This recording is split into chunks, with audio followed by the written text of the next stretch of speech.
Good morning. Good morning. So sorry for the delay. I was sitting in my advisory Zoom link instead of my roundtable link. So welcome.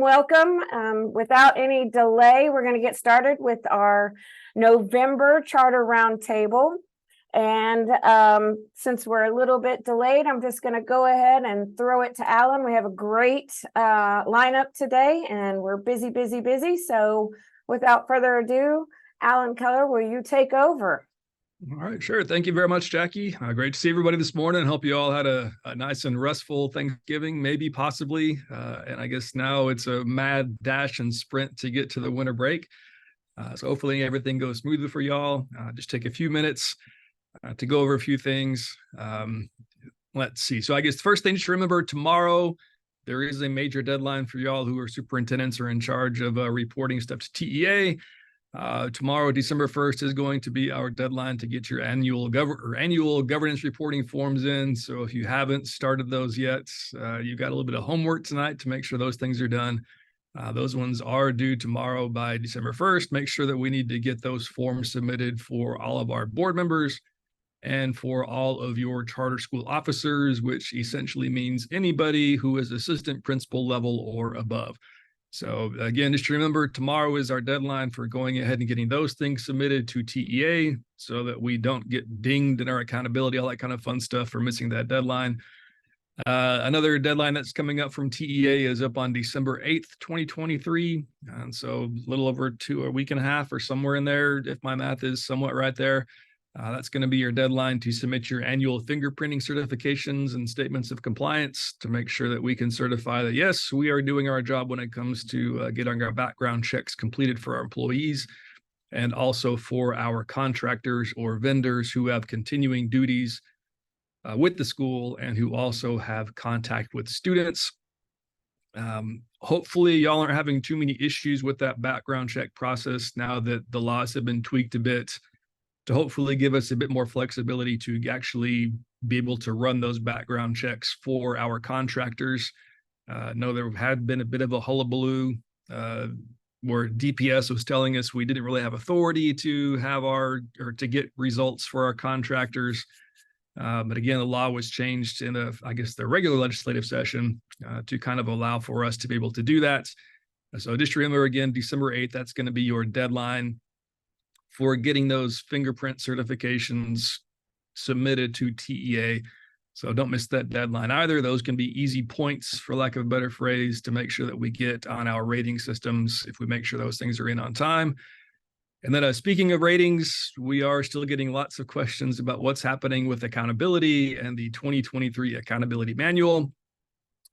We know that TEA they finally published their final manual on October 31st. But where are we now with that manual, where it's kind of a who knows type situation, depending on what some courts do? You've probably seen the news or seen emails back and forth where a group of ISDs filed a lawsuit trying to prevent the commissioner for actually being able to issue A through F ratings for the 22-23 school year, because TEA was a little bit late in actually publishing that accountability manual. Near the end of October, a trial court granted an injunction telling the TEA or telling the commissioner that he could not issue performance ratings until the court resolved all the issues, and so until after trial. After the trial court entered that order, the commissioner, TEA, filed an immediate appeal to the Third Court of Appeals up in Austin. I guess earlier this month, I think it was November 3rd or 4th or somewhere in there, the Third Court of Appeals issued kind of some temporary orders saying that, the commissioner is still not able to issue those final accountability ratings under the new accountability manual until some other legal issues are taken care of. So the the Court of Appeals has been giving deadlines for the parties to start submitting their briefings and their arguments or things like that. We haven't seen any more orders come out from the Court of Appeals yet. So for now, we are still kind of in this limbo land where we know that TEA actually has published their final rules or their final accountability manual, but the courts have told the commissioner he is unable to actually issue any final accountability ratings while all this litigation stuff is ongoing. I checked yesterday afternoon again just to double check, and there haven't been any updated orders from the court, and so that injunction is still in place for now, at least, where we can't get any actual official ratings published. And so we really are just kind of in a holding pattern until the courts resolve the issue, or until the commissioner says, I don't care what you say, courts, I'm going to go ahead and issue these ratings anyway, which we don't think will happen. We know this is certainly a pain for y'all. We know that some schools have kind of been going through and running their numbers based on the accountability manual that was published at the end of October.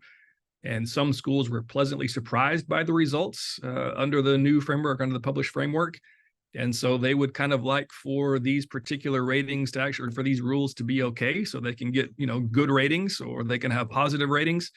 Yeah, while some other schools are like, wait a minute, we don't like these rules because we are not going to get good scores, and we don't want to get one of our strikes potentially based on these rules. We're also getting a lot of questions about, well, January 1st or sometime early January, the expansion amendment window is going to open for TEA. And we know that TEA is always going to be looking at our accountability ratings when analyzing or reviewing those expansion amendment requests. And if we don't have accountability ratings for 22-23, what is TEA going to do when reviewing those expansion amendment requests, especially when the window for actually making decisions or submitting those expansion amendment requests closes in March? And so there's a pretty short turnaround time for us to be able to actually submit amendments. And if there is no final accountability, if there are no final accountability ratings before that window to submit your amendments closes, what's going to happen? And we just kind of have to tell our schools, we don't really know.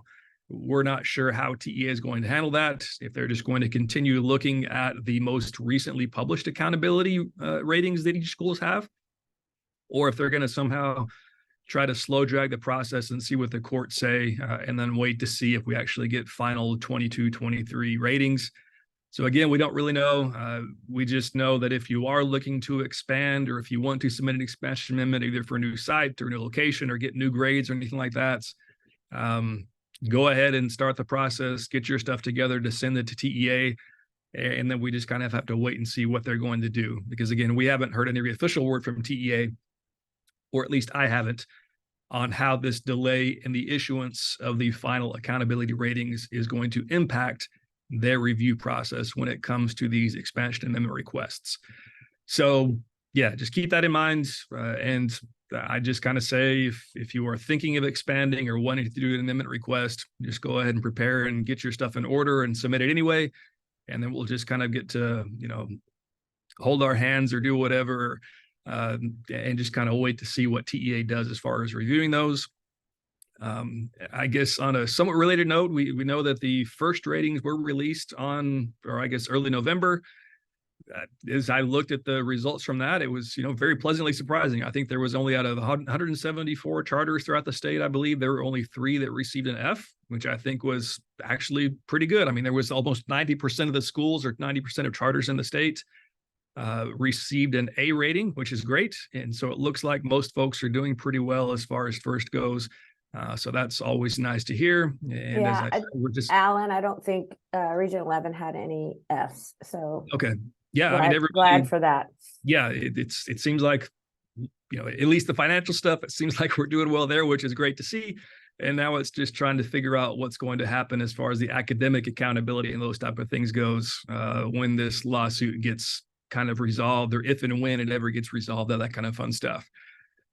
Speaking of updated rules, we've also been getting a lot of questions. Where are the new Title IX rules, or where are the final rules from that? Y'all probably remember back in June of last year, Department of Ed issued their proposed updates to the Title IX regulations.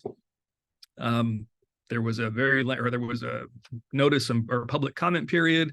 Lots of public comments were submitted, and we just kind of been sitting and waiting since last June to know when these final rules will be updated. We know there will be significant changes to the current Title IX regulations, because, why not? Why not just make things more difficult and have to spend more time going through policies and training our staff and things like that? But we know there will be very significant updates to the regulations when they actually come out. Department of Ed had initially said, maybe like March of 2023, we'll get the updated regulations. Well, March came and went. Maybe it'll be May. May came and went, no regulations. And then the last we'd heard at least according to DOE's kind of internal timelines on their priority list of when they expected to have certain things done. They said, okay, October, we should have these things out in October.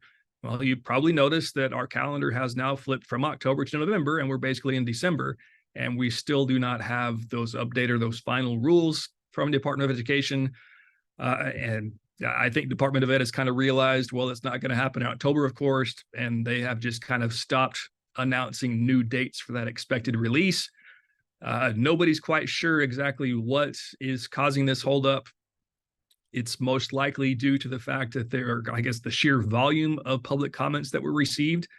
There were more than 240 to almost 250,000 public comments, I believe, and it takes, or Department of Ed isn't required to go through and respond to each and every one of those comments, but they are required to at least review them, and they kind of group things together into similar arguments or comments or whatever, and then respond to those.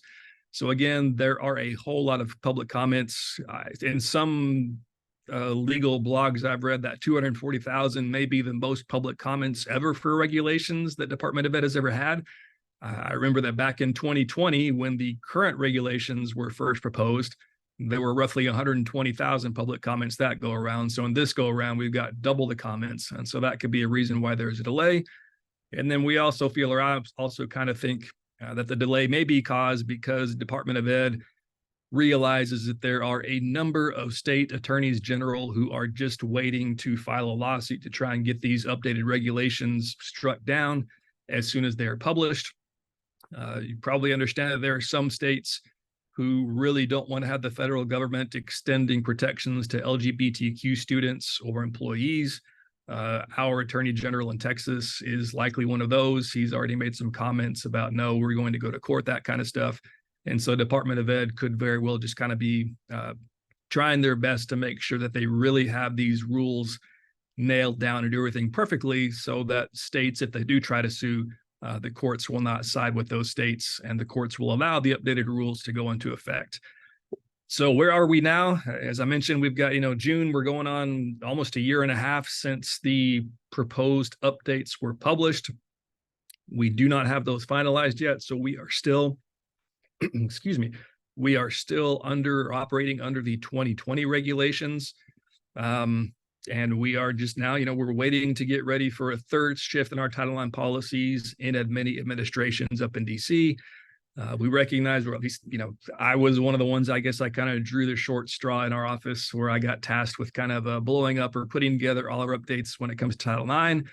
And so this is something that I definitely am checking and refreshing, at least every week or so, to double check and make sure we're not missing anything, because we know this is going to be a lot of work for y'all.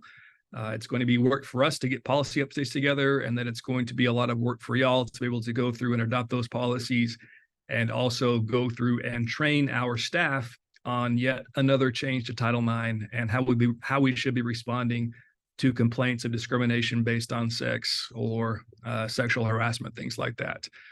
So just continue on for now as we are, or as we have been since 2020 when it comes to Title IX. Make sure that we have a complaint process, a formal complaint process. Make sure our Title IX coordinators are looped in whenever we get reports of possible sexual harassment, and then make sure we follow the appropriate process so that we don't get dinged. There was earlier this year, there was a district in the Dallas-Fort Worth area that got dinged majorly by Department of Ed or OCR on a Title IX investigation. There were reports, or there was a complaint filed to OCR, Department of Ed, that the district had not been complying with Title IX. OCR went in and investigated. They actually expanded it, going back into about 4 or 5 years worth of complaints. And OCR and Department of Ed came down very hard on this district. They said there were roughly 40 instances where there were major concerns of sexual assaults or very, very, very serious issues related to possible sexual harassment. And the district, rather than addressing it, would essentially call the police and let the police handle it, and then never go back and look at it again. And the Department of Ed and OCR said, no, that's not okay. Yes, we can certainly refer to law enforcement if there are major concerns, but we can't just, push our responsibilities off onto the police. Title IX tells us that we have an obligation to keep our schools free from discrimination or sexual harassment. And so if we get complaints, we need to be actively engaged in reviewing and responding to those complaints. So kind of the moral of the story from that one was just don't bury your head in the sand. You know, if you get a complaint, make sure you are actually following the appropriate process. Otherwise, we could end up with very heavy corrective actions. I don't recall exactly at the top of my head, and maybe I shouldn't try to remember or speculate, but I'm pretty sure kind of the resolution agreement that this district is going through with OCR is going to have, 3 to 4 years of continued monitoring by Department of Ed on this particular district. And so they are going to be having the feds on their doorstep for the next several years, kind of looking over their shoulder to make sure that they are following Title IX correctly. So just kind of keep that in mind again, make sure that we are responding appropriately, that we have our Title IX protocols in place, make sure our staff know those protocols and they know who to contact, who your coordinator is, if they ever receive a report of harassment. And then I think I've got maybe 1 or 2 minutes left. The other thing, make sure you have your discipline policies in place and make sure you know them. We are seeing, and y'all maybe as well, seeing a large number, or at least an increased number of parents trying to appeal disciplinary decisions, especially when it comes to expulsions. Just be very sure that you are following your expulsion process. Remember that we have to be able to point to something in our code of conduct that allows for an expulsion before we can actually expel. We can't just say, oh, you're out of here. We can't just administratively withdraw somebody for discipline. Need to be sure that we can actually tie it back to our code of conduct and be sure that we are also providing the appropriate conferences before we actually expel. So remember, we need to give written notice to the parent and the students about the expulsion recommendation. Had to let them know, when this expulsion hearing is going to be, let them know they can be there, let them know they can share evidence during that meeting, let them know that they will be receiving our evidence at the meeting, and let them know they can have representation there, and also let them know the reason for why we are recommending this expulsion, and then be sure that we are actually conducting that expulsion hearing, giving the parents and the student a chance to share their side of the story, and then actually presenting evidence that we feel supports this expulsion recommendation. I've had a few schools recently that have had some hiccups in that process, and we've kind of had to advise them, well, you didn't do this expulsion correctly, and so you either need to try and fix it, or we need to let this child back because you didn't follow the appropriate process. And then the other thing, want to make sure, my last little point here, when you are doing these disciplinary decisions, please remember to check eligibility under IDEA or Section 504. Before we can expel students who are eligible, we need to make sure that we've gone through the MDR process.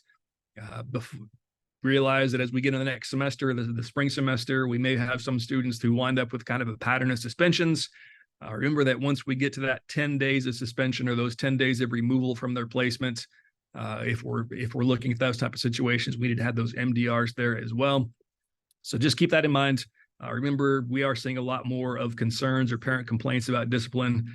And we're also seeing a few more like TEA complaints about disciplinary decisions, and also, especially in the special ed context, where parents are challenging decisions and saying that we shouldn't have acted before having an MDR. So I think that is my time for this morning.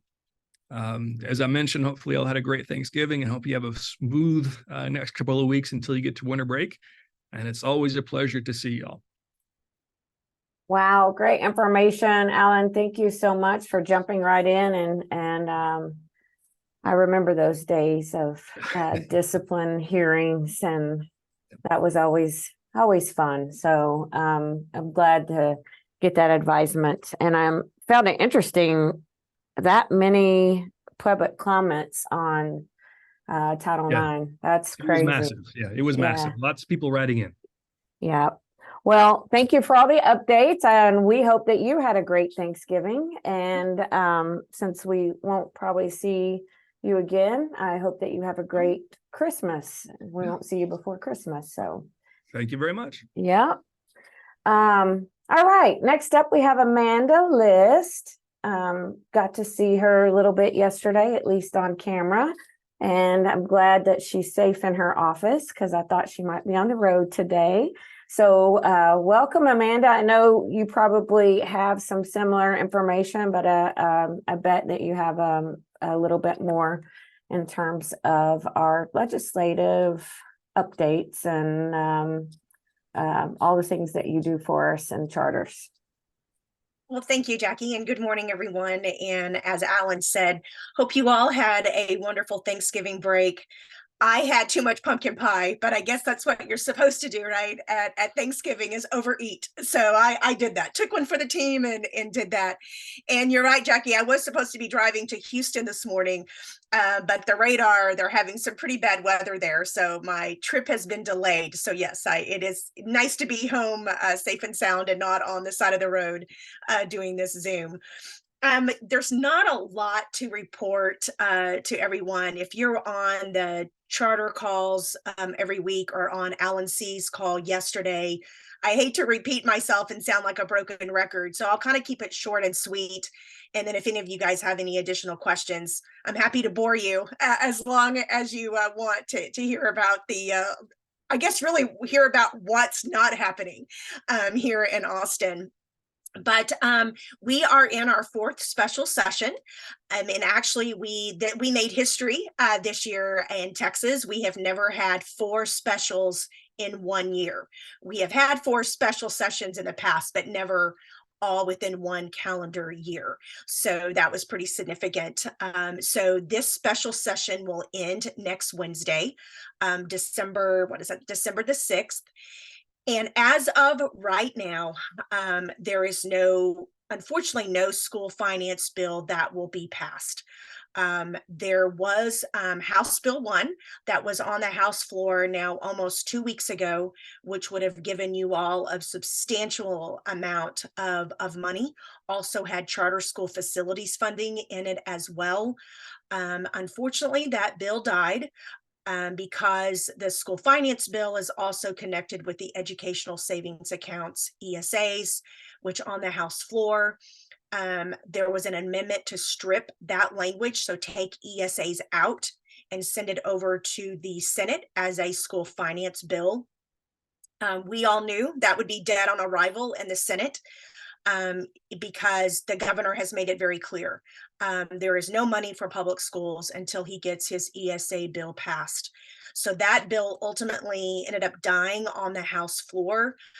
Something kind of interesting happened with that, though, is instead of just, taking a vote and killing it on the House floor, after the amendment of the ESA to take out that language was passed, the House did a quick recess and then came back, I think maybe about 20 minutes later, and said that they were referring House Bill 1 back to the committee instead of just killing it on the floor. And so then about 2 hours later, Chairman Buckley made a statement that he had no intention of holding another hearing. So we knew at that point that that bill was dead. So as of right now, unfortunately, there's no additional monies coming your way.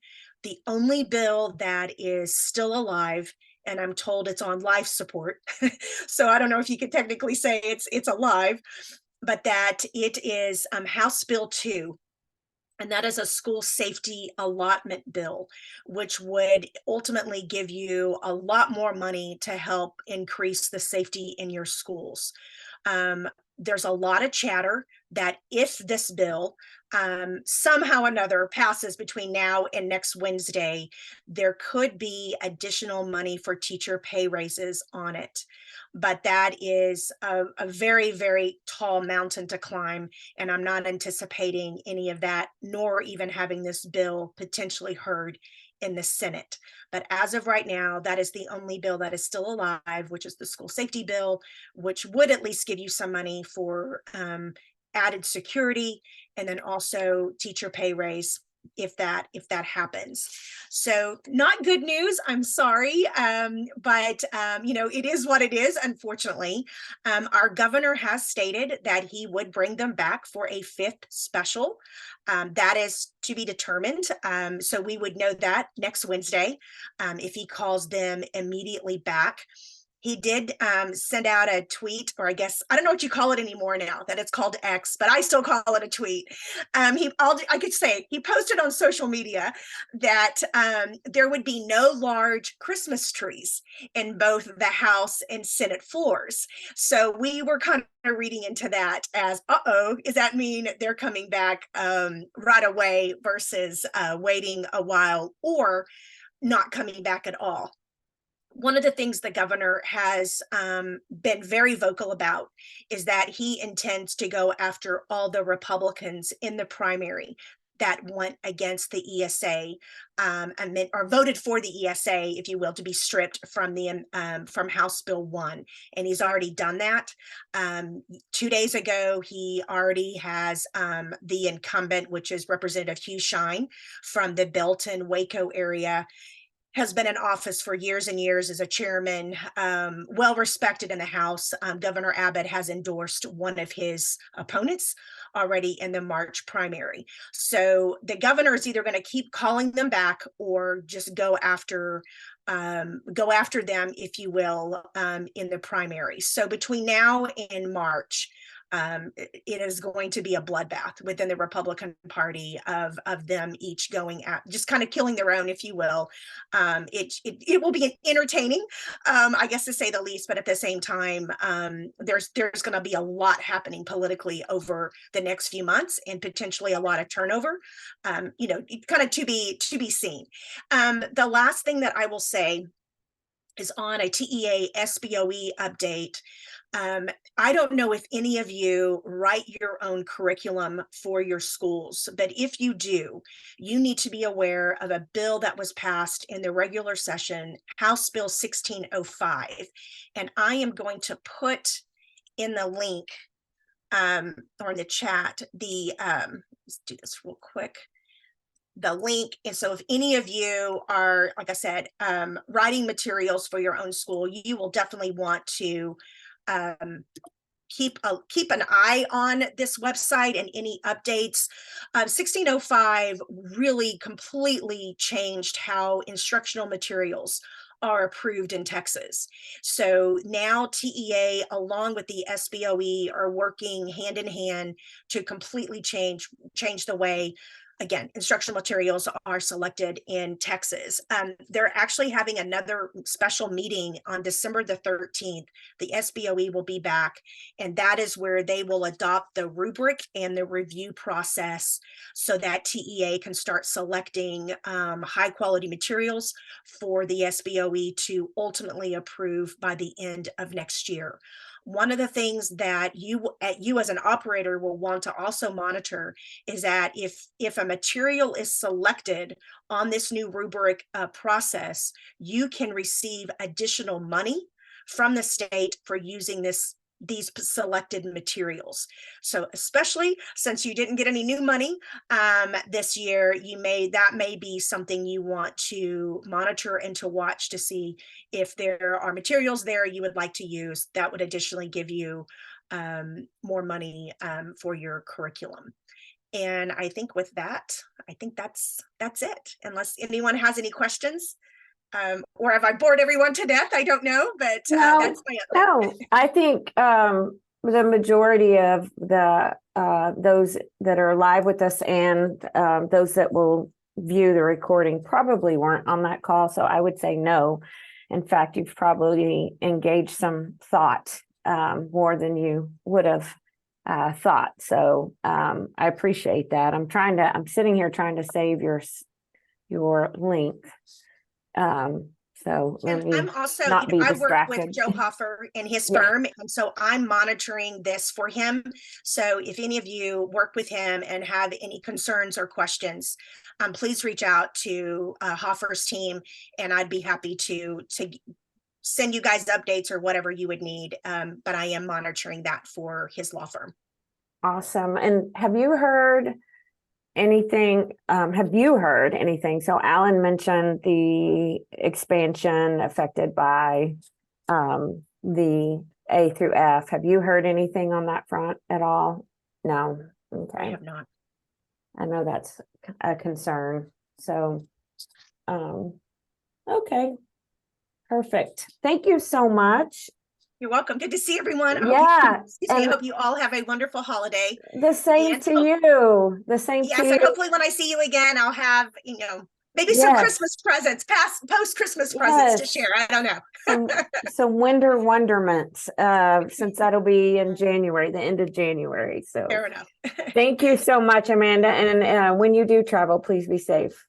Will do. Thank you so much. Thank you. Bye. Okay, I see Leslie is with us. Leslie, are you ready to kind of take a jump into this? I know it's a little bit early, but just want to make sure. Yes, ma'am. Okay, perfect. I appreciate everyone being here. I'm going to share my screen real fast, just because I have some links. Got it? Yay, I see it. Perfect. Maybe.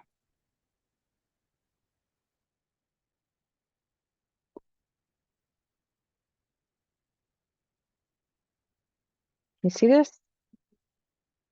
See my PowerPoint? Yes? Oh, something happened. I can't hear you. Oh, sorry, that was me. Oh.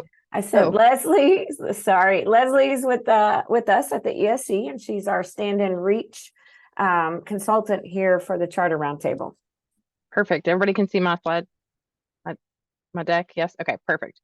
Like Jackie said, yes, I am the reach interventionist lead here at Region 11 for McKinney-Vento. Just a plug for, I know earlier you heard about the grants that are due, reporting that's due tomorrow. If you accepted the TESHI grant at your district or your campuses, that is also due tomorrow. If you're part of our SSA, there was a part of the survey that I sent out that's due tomorrow. But and if you need any support completing it, please let me know. And I'll walk you through it. It's really super easy, but definitely, the questions are kind of confusing. So some things that I wanted to share with you, we have some social media that we share a lot of resources that we get, sent to us. And I know sometimes it's hard because you get 5 million emails a day. And so we share them out on social media. For instance, we got one from on trafficking and McKinney-Vento students and how to, there's some training coming out for staff. And so we shared that yesterday, but I just wanted to give you guys this option. And I shared my PowerPoint slide deck with Jackie so she can share it out with you guys. And you can have these as well. And then also, this is a identification tool that we created here. And I wanted to offer it to you guys as well. We've created stickers. And so you can see on the left here that it's like one page, but it's 2 stickers. And so it's just an identification tool where students or families or, really anyone can scan the QR code again, and they can it's a living document that they're going to see. And it just tells them kind of the process of identification and what McKinney-Vento is and how they can get supports and the process for getting the supports in your district or in your region. So it tells them you need to contact your student school, all the things just to help you with identification. So if you would like any of these, I would love to give you them and have you, spread them out like glitter everywhere. And I will continue to print them and give them to you, as many as you want. So there's a QR code here. If you want them, complete the form on the QR code, and I will deliver you as many as you want. And if Leslie, you want. Yes, ma'am. I can do that too. Oh, yes. Yes. When I go out on my visits, if you want to print those up, just a handful of those, because I usually take some goodie bags, some swag bags with me when I go, and I can just put those in the bag. So at least one person would have them at each of the charters. I'll start those back in the spring. Yes, ma'am. Absolutely. I'll give you a big stack of them. Okay. Of course. I appreciate you. But yeah, it just scan the QR code and I can get you whatever number you want, or Jackie can get them to you. And really that's all I had. Here's again my contact information. If you guys need anything or you need help with your reports, if you accepted the TESHI grant, or you have any questions, please don't hesitate to reach out. Perfect, Leslie. Thank you so much. And I know, Yes, ma'am. I think you and maybe Maria will team up next time at our January roundtable. So we're excited to hear more details about that and then more things coming up. So that's Yes, ma'am. awesome. Yes, ma'am. And I'm not going to wish you a happy holidays because I plan on seeing you. So, Yes, ma'am. but I do hope you had a great Thanksgiving. Yes, ma'am, I did. I appreciate you Okay. guys. Thank you, you. Leslie. And I'll be in touch course. about those stickers. Yes, ma'am. Okay. Awesome. Moving to our next speaker. Did you hear your ears burning, Liz? Because we've been kind of already talking about A through F ratings and accountability. And I'm not even going to attempt to get in your world. So I'm going to just let you flow, sister. So take it on. So can I get co-host? Yes, I did not get a chance to do that for you. Let me do that now. Good morning, everyone. For those of you that don't know me, I have the two jobs everyone loves in education, state assessment, and accountability. So I am going to share a few items. And then, of course, if you have questions about the data that came out in Teal and everything recently, I will be more than happy to answer those questions for you. But I just wanted to give you a few updates on assessment and also accountability. We know next week starts our December testing. Typically, it's our retesters. Just a reminder that every district that has high school kids, they are required to give kids the opportunity to test. And so if you have just one student, you want to wait till spring, that is not allowed. Like if they are eligible to test in December, that they have to be given that opportunity to test in December for our retesters. Most of you guys have a district testing coordinator that I work with, or one of our other regions works with them, just kind of depending on where your charter is housed. But there were a couple of updates from assessment that I just wanted to make sure you guys all were aware of. The first thing is dealing with time limits. We've always had time limits on STAR, and last year we didn't.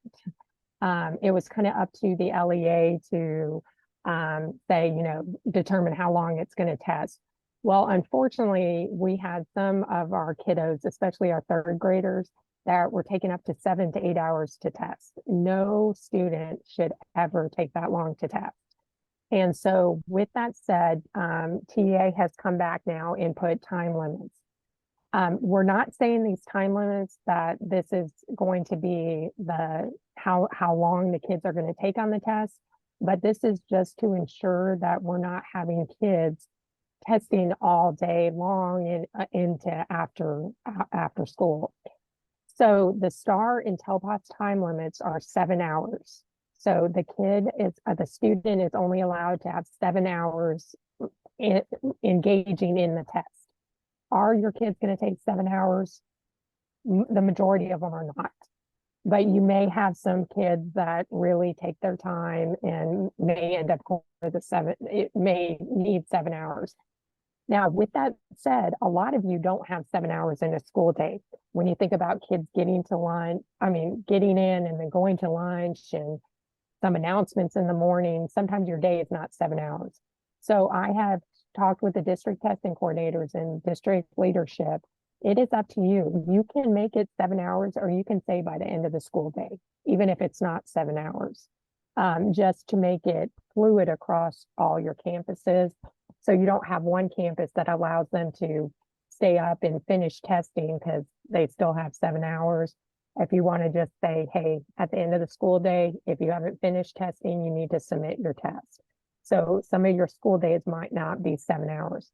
Another thing with TELPAS we know are 4 tests, but each of the tests are just, we have 2 domains for each test. So students aren't engaging in TELPAS except for 2 tests. And so what TA stated this year is that students should be only taking 1 test a day. That means they should be taking like reading and writing one day, and then taking the speaking and listening another day. Some campuses were having the kids test in the morning for reading and writing, and then test in the afternoon for listening and speaking. And so that is not allowed anymore unless there's extenuating circumstances. So you need to think about scheduling that. So our students are taking 1 test, which includes 2 domains, and then the next day they're finishing with the remaining 2 domains. So those are the STAR and TELPAS time limit. Another thing that was passed in the legislative session was House Bill 1883. And this is specific on religious and holy days and testing. So if you have a student that needs to miss school because of a holy day, they miss school. And if it happens to be during the testing window and that they miss the day that you're testing, the district or the LEA is required by law, by House Bill 1883, to offer them a makeup session. Typically, LEAs don't have to offer makeup sessions, but in this case, if a student misses a test because of a religious holiday, STAR test, TELPAS, STAR Alt 2, TELPAS Alt, for a religious holiday, you are required to offer them a makeup. So that is required. And then last is we are going to have hybrid scoring of our extended and short constructed responses. So all the writing that is done on our STAR test in reading grades 3 through up to English 2, and then our short constructed responses in reading and science and social studies, those are all going to be hybrid scoring, meaning that there's going to be 2 computer models that are going to score the test. 25% in the state, based on demographics, will be human graded, and then the remaining will be this hybrid scoring. TA will be releasing the kind of technical guidance on how this works. We were hoping it would happen before December testing. With that happening next week, I don't know if we're going to get it this week or after testing, but just note that that's coming soon. So before I move to the next slide, is there any questions over these 3 bullets? Yes, Liz, I had one submitted to me. So if they need 7 hours to test, will they be allowed to break for lunch? And if so, do they have lunch alone in order to not discuss the tested information? So with any STAR testing, TELPAS testing, any of our state assessment testing, you are, kids can go to lunch. You just have to actively monitor them to make sure that they're not talking about the test. They do not have to eat alone. We do not want them eating alone, because to me that would indicate punishment because they didn't finish the test in time. And we don't want to ever do that to a student. So you would just have them eat lunch regularly, like we've always done, and just make sure you have lunch monitors that are monitoring, making sure they're not talking about the test. Now, when we say time limits of 7 hours, that just means you can't go over. That does not mean that you have to do 7 hours. So like I said before, if your school day is over and the kids took lunch and everything, and they've only been interacting on the computer for like 6 hours, but you've made a district decision that says, hey, at the end of the school day, we're finished testing, then you are fine to do that. The 7 hours time limit was just in place so kids aren't staying after school for like an hour or 2 hours testing, because last year we didn't have any time limit. So we had kids doing that, and that should never be the case. So hopefully that answered your question.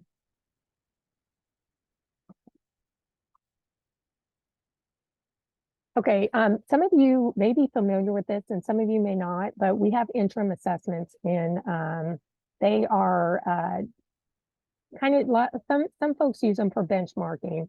but they're predictive tests to see where are kids going to be on STAR testing. And that window is happening right now for both our math, reading, science, and social studies. Math and reading offer two separate windows that are two separate tests, so you can actually see if kids are progressing. One thing to note about the interim test, it is the breadth of the TEKS. So there are a lot of TEKS that the students may not have been exposed to yet. So you have to take that into consideration when you're looking at their data and everything. The science and social studies is a linear test. So it's just like set up like STAR. They just, take the test from start to finish. Our reading and math are what we call an adaptive test. And so all students have the same test, and I'll go to this next slide.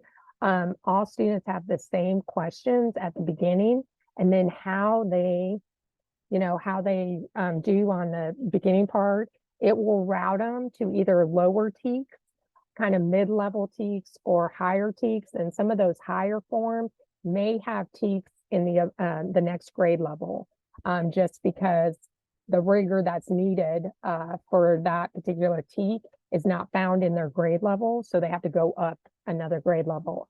And so this is just a way for you to get, data if you might be seeking ways to having a benchmark, and it's free. So it's in the interim assessment, and most of your kids are already in TIDE, where they go to be able to create the test sessions, and then the kids can take these tests in a secure browser. A couple of other things, just a reminder, so you guys can be mindful when you're kind of going through and looking at during testing time, kind of monitoring. Make sure that all your test administrators are aware of this.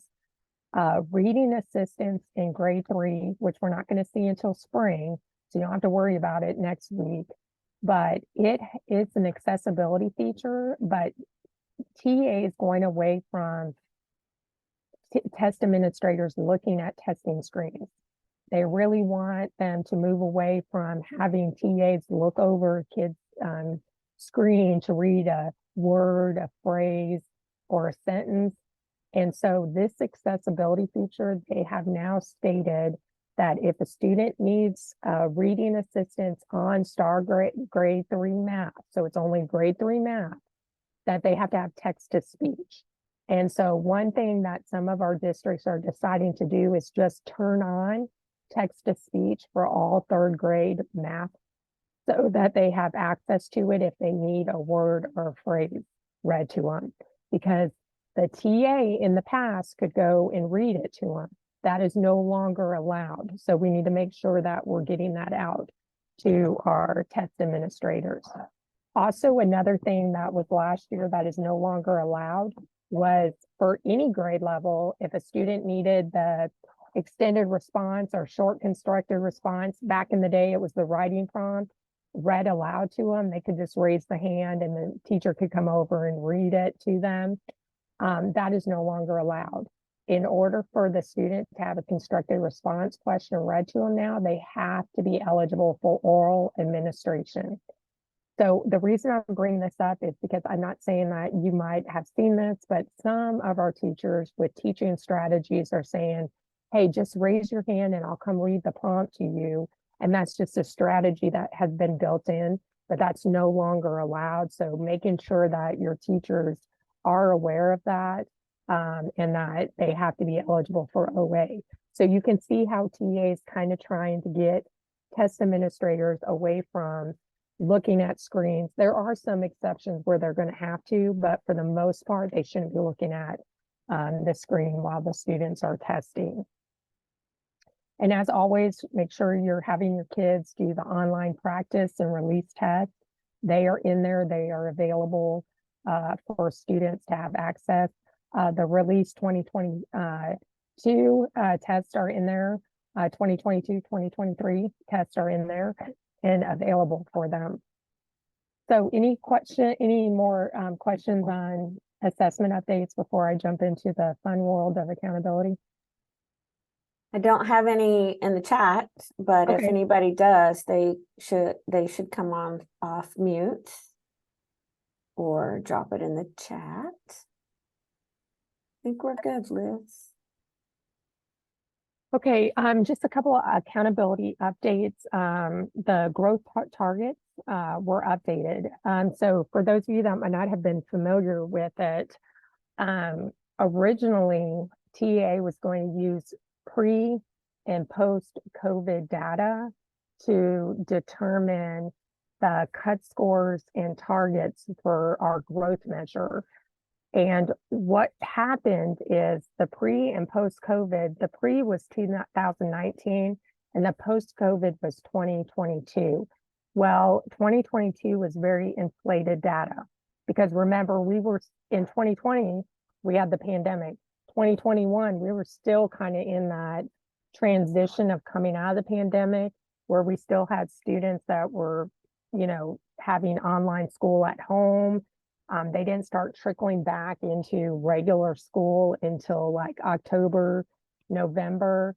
And so when we're coming out of a pandemic and then coming into actually getting back into the swing of things, the only thing we can do is grow because in 2021, we were in the height of the pandemic. And so our scores were kind of low. And then 2022, we started getting back up. And so growth measure was really inflated because we went from pandemic to non-pandemic. And so when they were doing these averages, they were including that inflated growth, which that inflated growth caused the average to get inflated too.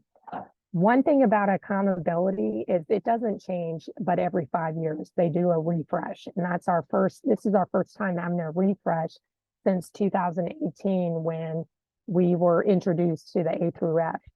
And so if we didn't change this inflated growth would carry us through the next 4 years and it would impact us for the next 4 years. And TA didn't want that. The advisory groups, we didn't want that either. And so what they did is they removed the inflated growth and worked with just 2019 baseline. So basically, we've gone back to where we were post-COVID, where our baseline is that post-COVID. Not post, pre-COVID data.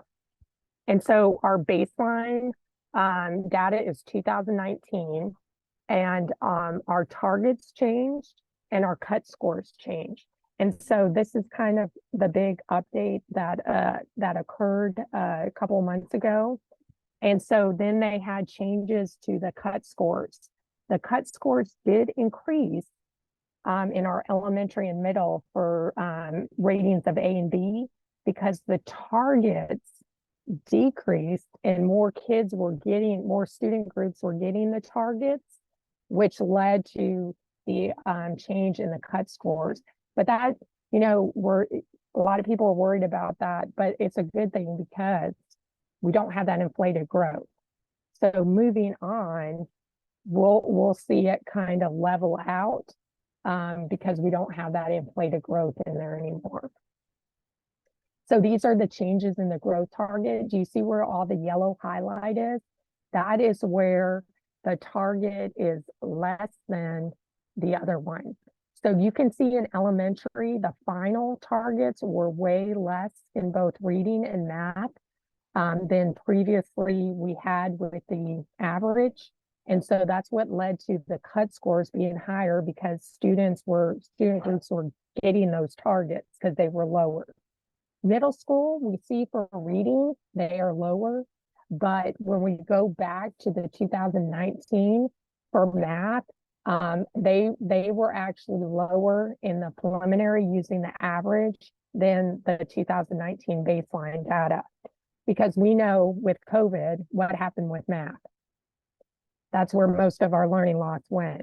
And so the targets were going to be a little higher with that average. And then a little lower, with that average. And then our high school, we do see some changes. It's not going to impact our high schools and K-12 and as much because they don't really have growth in their domain 3. But you can see where that growth target in some cases increased and some cases decreased. And these are just the reminders of what happened with our refresh. And another thing that I've been talking to district leadership about is the what if reports. So early in November, I want to say it was November 7th, I could be a little off. You were given updated what if reports in Teal. This is basically where they took, earlier in the year, we got the what if reports. But since they made the changes to the cut scores and to the targets for growth, they had to rework the what ifs to use that new methodology. So you got updated what if reports in Teal that show if we had this A through F refresh. So if we had all this applied to our 2022 data, our what if reports show where we would be. Now, the reason I'm talking to you about this is because if and when or if the ratings are released, they are going to publish those what if reports that are sitting in your Teal. And we do have some campuses that increased, their what if increased from 2022, some decreased, some stayed the same. But what we don't know is out of our 2022 what ifs and our 2023 accountability, how many of them are showing an increase, a decrease, or staying the same. And what is going to happen when we publish this in texasschools.gov and we see a what if report that shows we were an A, but our accountability rating for 2023 shows a B? Who do you think is going to be calling you, wanting to know what happened? Is it going to be people that know? No, it's going to be your stakeholders, right? Your parents, community.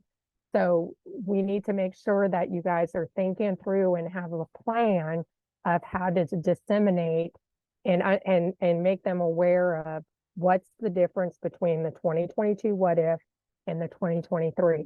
The commissioner had talked about it's not apples to oranges comparison, but there are some where you may have gone down, but you've actually grown because the targets are higher, the cut scores are higher. So just trying to have that conversation and in a united front to make sure that when someone asks, you guys already have something in play to say, well, this is what this is and that. Liz, I have a question real quick. And in kind of preparing for this, in this public release, in a meeting I was in yesterday, it was said that if I'm reading it, if charters wanted a projected rating data, they could email performance.reporting@tea.texas.gov. Is that, have you heard that? No, Okay. they won't issue ratings, but I have a workspace I shared yesterday, Teal workspace, where you guys could drop in your predictions, because they removed the A through F estimator out of Teal because it was generating ratings, and they're not allowed to do that with a temporary injunction. But I do have some workspace, so I'll share that in the chat. So if they want to use that, and then they can always call me if they need help navigating that. That sounds great. Before I put that out there, I wanted to confirm with you on that, and I'll capture that and include that with your PowerPoint that you sent here. Okay, and I'll add them in. Okay. Oh, thanks. Perfect.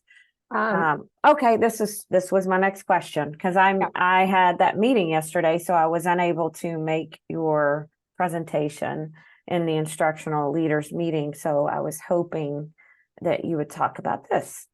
Yep. So one thing I want to let you all know that we found out from our Hill Cup advocates down in Austin, because I will tell you, I told them yesterday, I was searching high and low on the internet, and you can go down a rabbit hole real quick. Googling everything under the sun, when is TA appealing the lawsuit and everything, nothing was coming up. But I did find out yesterday, our Austin constituents, what I don't know exactly what they do, advocates, whatever.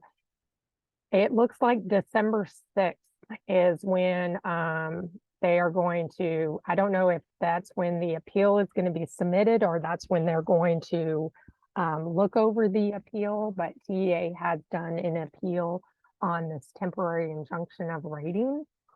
And so what does that mean? So if the appeal if TEA's appeal wins, then that temporary injunction is lifted, then we will have ratings. Okay. Will they come in time for Christmas? I don't know. You know, but it's marked for December 6th. And then if the appeal is not won and the temporary injunction stays in place, the trial date is February 12th. And so February 12th is when they'll go to trial for the lawsuit. And so depending on, you know, what is, you know, what comes out of that trial, and whatever, you know, comes of that determines if we're going to have ratings happen in February. February, March, that's all up in the air, just depending on what plays in with this lawsuit. So that's kind of where we are right now with our ratings, but TEA did allow for all of you guys to have access to your raw data. So you can use that for instructional planning and you know, any kind of other needs that you need for that data. But one thing they did release, one thing they did release before we left for Thanksgiving break was the federal identification. The federal identifications are not part of the temporary injunction. The temporary injunction is only on state ratings in our A through F. A through F is a Texas thing. Our federal identifications are required by USDE, and they're not part of the injunction. So those were released to us. And so when you go into Teal and you look, you can determine if your campus or campuses were identified for federal identification. So we have comprehensive support, additional targeted and targeted support. Our comprehensive support, we have about 40 campuses in Region 11 that were identified. Then we had 5 campuses that were re-identified, and that's good having that as a low number because that means those campuses that were identified last year have exited out, that they made progress and they've exited out and they haven't been re-identified. So that's good. We always want that to be a low number.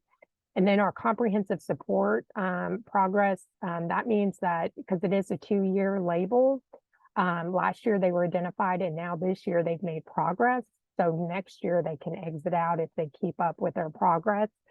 We had 15 campuses. Just note that with charters, you guys all are aware that we do have some charters that are held in Region 11, but their campuses are so, you know, all over Texas that the ESCs closest to them support their interventions and their needs. So we have 2 that were comprehensive identified that fall under that. And then we have 1 campus that their charter is held here, but that the ESC is going to, and that was for our progress. So just, you know, so you know if you see any different numbers. Additional targeted support that we had 55 campuses identified, and then targeted support, we had 56. Additional targeted support, it's changed its methodology now for 3 years. We've had a different methodology every year that we've been identifying additional targeted support. I'm going to tell you so you can understand my concern about this is last year we had 4 campuses identified as additional targeted support. Because under that methodology, they were only looking at student groups that missed every single one of their targets for 3 consecutive years in closing the gaps. Now that has changed to where they're looking at your student group. If any of your student groups were identified for targeted support, they look, was your student group in the bottom 5% across the state in elementary, middle, high school, and K-12. So when we see 55 campuses in Region 11, what does that state?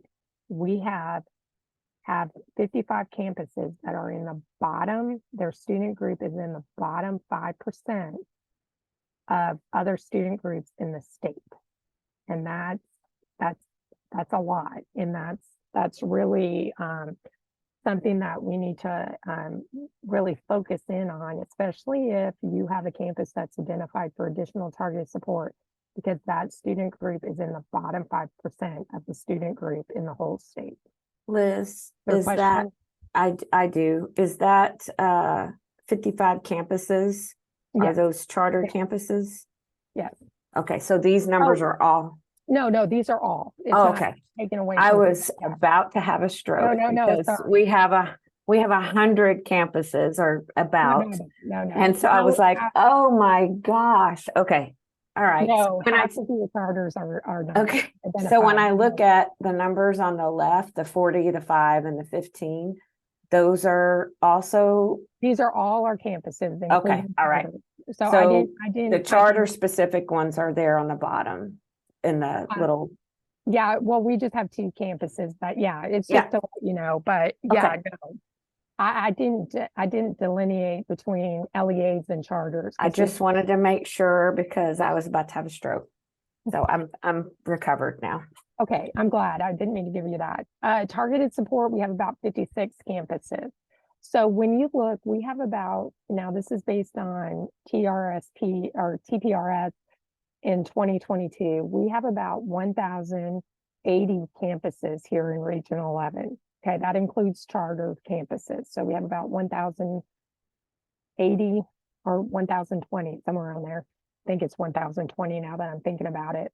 Out of the 1,020, 33% were identified as targeted support, 35% were comprehensive, and additional targeted was 32%. So we're across the board, kind of even with our identifications. And so,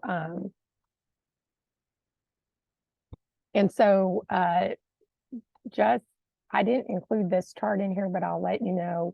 So I ran a report by region, and when we think of additional targeted support at the bottom 5%, the only other region that was equivalent to us in our ATS number was Region 4. And think about how many more students Region 4 has than us. We usually like to kind of compare ourselves to Region 10 and Region 20 because we're kind of approximate size, number of kids, districts and stuff. I mean, give or take a few. And they were way less in their ATS identification than us. We were right up there with Region 4 as the 2 highest regions with the number of campuses at ATS. So this is something that I just am trying to put on everyone's radar, especially if your campus is identified as additional target support, because we don't want to be there. We don't ever want a student group to be in the bottom 5%. And so November 14th and 16th, you've already gotten that. November 16th, you've gotten RDA reports. They were published in Teal. There's nothing for you to do right now, but just to view them. And then determination levels will come out in January. Another thing in December, which is Friday, tomorrow is December, can you believe it? Sometime in December, usually it happens right before the holidays, they are going to release your federal report cards. Just remember your posting requirements. You have to have it on your website. You have to have a printed copy available. You can have it in your district office, campus offices if parents want it. And then you do have to send however you want to send it out to your parents or guardians, a copy of that federal report card. So just make sure you're aware of the posting requirements for that. And that's coming in December. Oh, and I have the posting requirement. So I forgot I had put that in here. So just make sure you're aware of that. That's going to be coming here in a couple of weeks. And so you just need to make sure that you disseminate that information. Usually there's the best thing to do is when you get that, try to get it disseminated as quickly as you can so you don't have to worry about missing the deadlines of getting that sent out. And then this is all the stuff that is still delayed.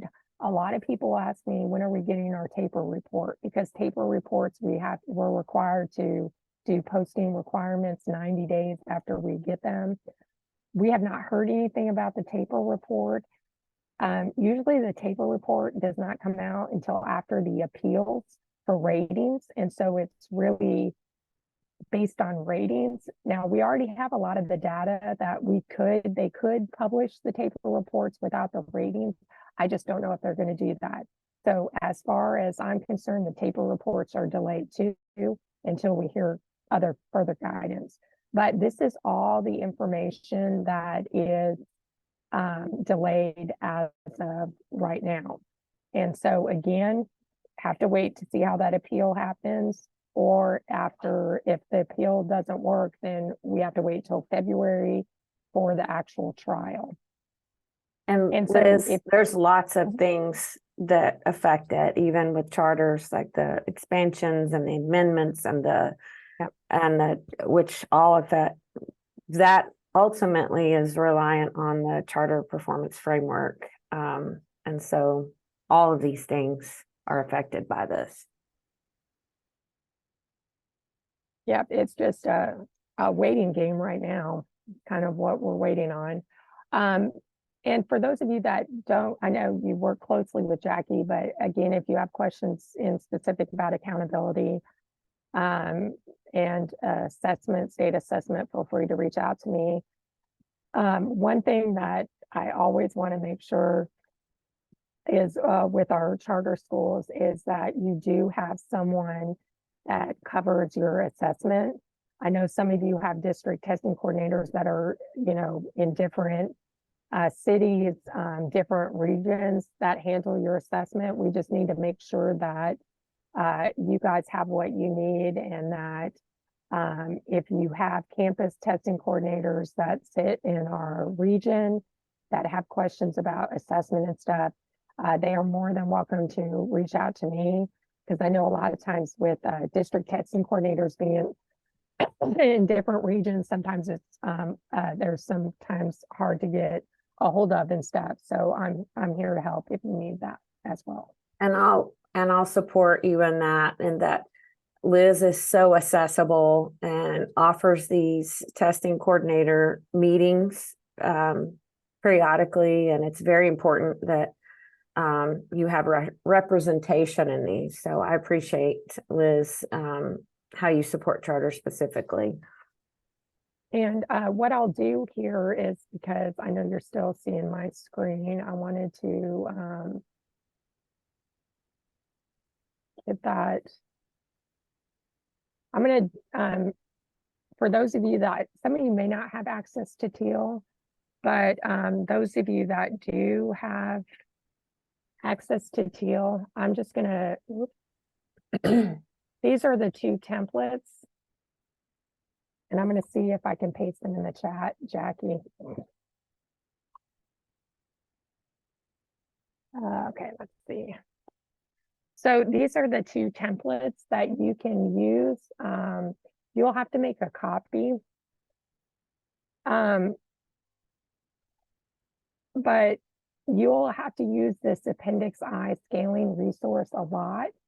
But basically, you can go in here and anything in yellow you can fill out based on your Teal reports and stuff to kind of give you an idea of where you kind of sit in your ratings and stuff. So just know that that's available for you, and also the district overall template. So I just, share those if you're interested in needing them or whatever.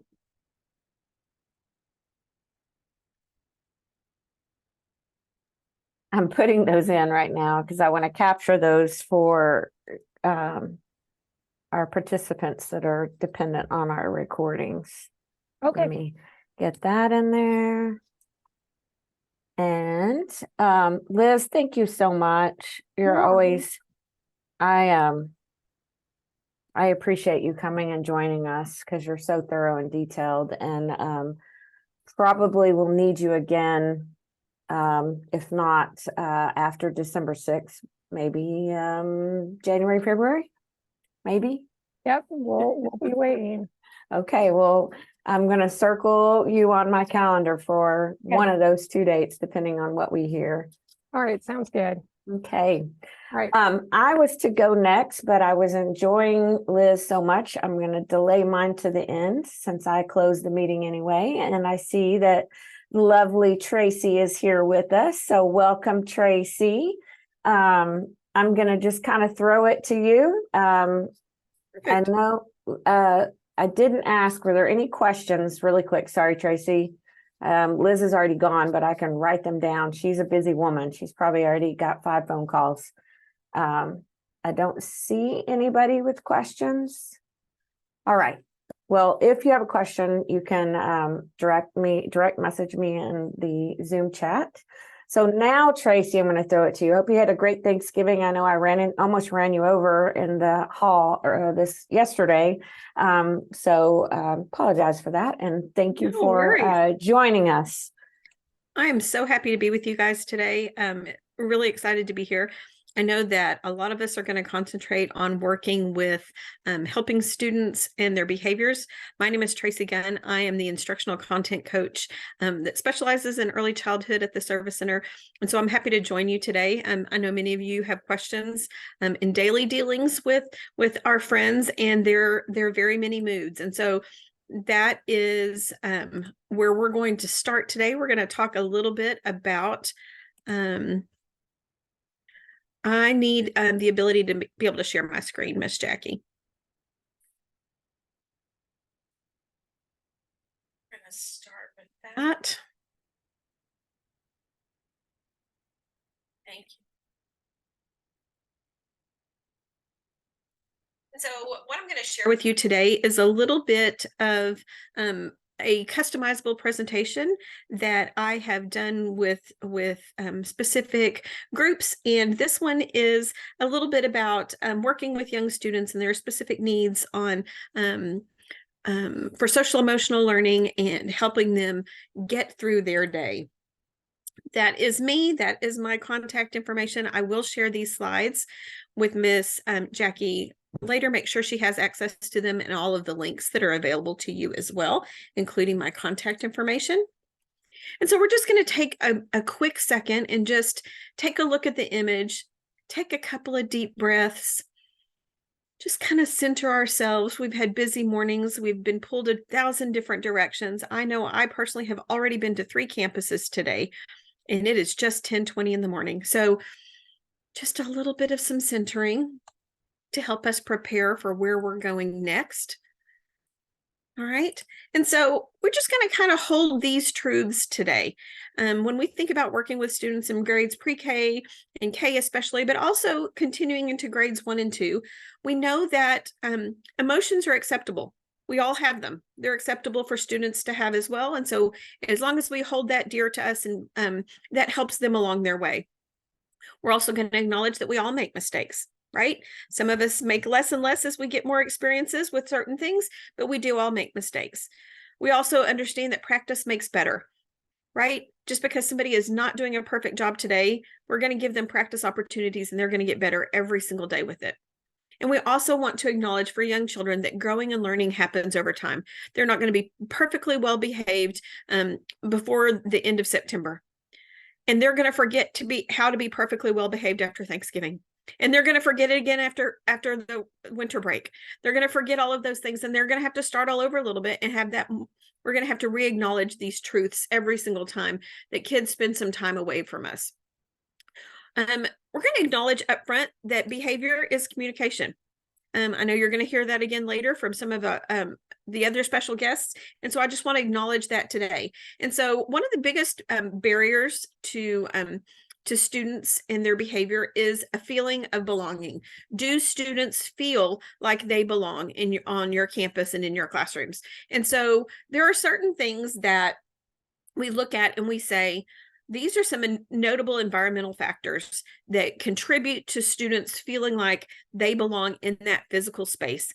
We're going to talk about each of these individually, but think about the spaces where your students are served, right? And you have to think about what is in our power to change that, right? Can we always change the people who are going to be in the room? No, but we can change how they feel about the people in the room, right? Can we adjust the fact that the air conditioner is automatic and it's going to be 71 degrees in there?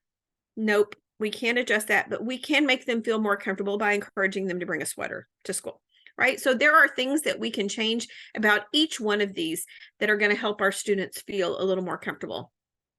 And so one of the first ones I want to address is culture and values. How do we show up for kids in the classroom? How do we make them see themselves there? This is a huge piece. We provide it through the materials that we use, the activities that we suggest for them, the pieces of their language that we try to speak, their first language that we try to speak with them. It goes beyond a casual acceptance. It's an embracing and a welcoming of all of the different cultures and values that are represented in your classroom. And this is a daily effort. This doesn't just happen one time. It doesn't just happen on heritage days or months. It happens all year long. And so that piece, the pieces that I'm describing on the next few slides, these are things that we do that are proactive strategies.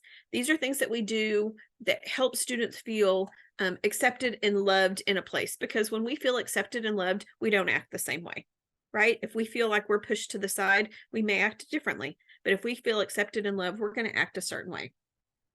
Another piece is the familiarity with the surroundings. Does this feel like a place where I belong, right? Do I understand what's coming up next? The classroom schedule should not be a secret, right?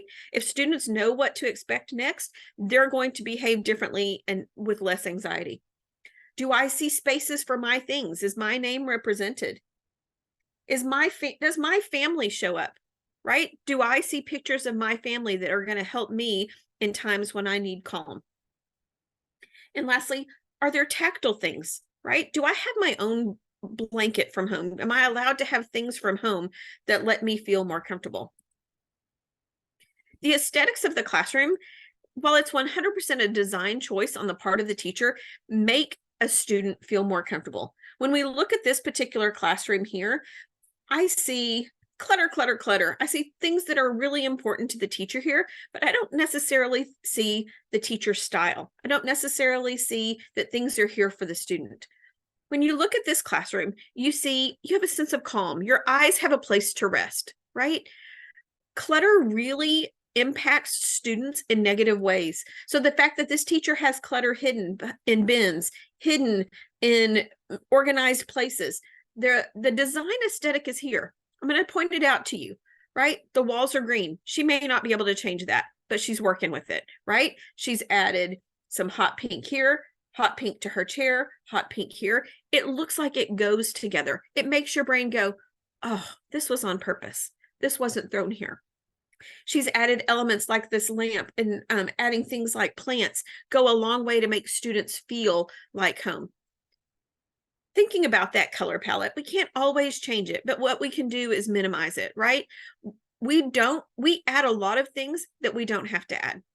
I know teachers feel very strongly sometimes about these little diffusers over here. I'm very bothered by diffusers and heavy perfume scents. And so knowing my students, knowing that that is that one thing that puts them over the edge, it's not calming to everyone. So knowing students about that, those beautiful Christmas lights that people string up in their classroom all year, if you set them to blink mode, guess what? That's one more thing that's going to distract me and not let me be my best person. Providing calming colors and calming soft places to land are super important to classrooms. Becky Bailey, I'm sorry, and the people. We can't change the people, but we can change how we add for them. So we've got promises to make good choices. We've got daily greetings to let people know how much they're appreciated and we missed them. And then this piece is huge, right? As a teacher, I'm going to affirm myself daily, because when I walk in the classroom, I want to be set and ready for students. I want to make sure that they know that I'm ready. So we can't change everything, but we can change some things. Becky Bailey is the author of Everything Conscious Discipline, and she has this quote that if we take it to heart, we understand how important it is. The kids who need the most love will ask for it in the most unloving ways. all behavior is communication. So paying attention to the fact that we want these students to feel loved and seen in the classroom is hugely important.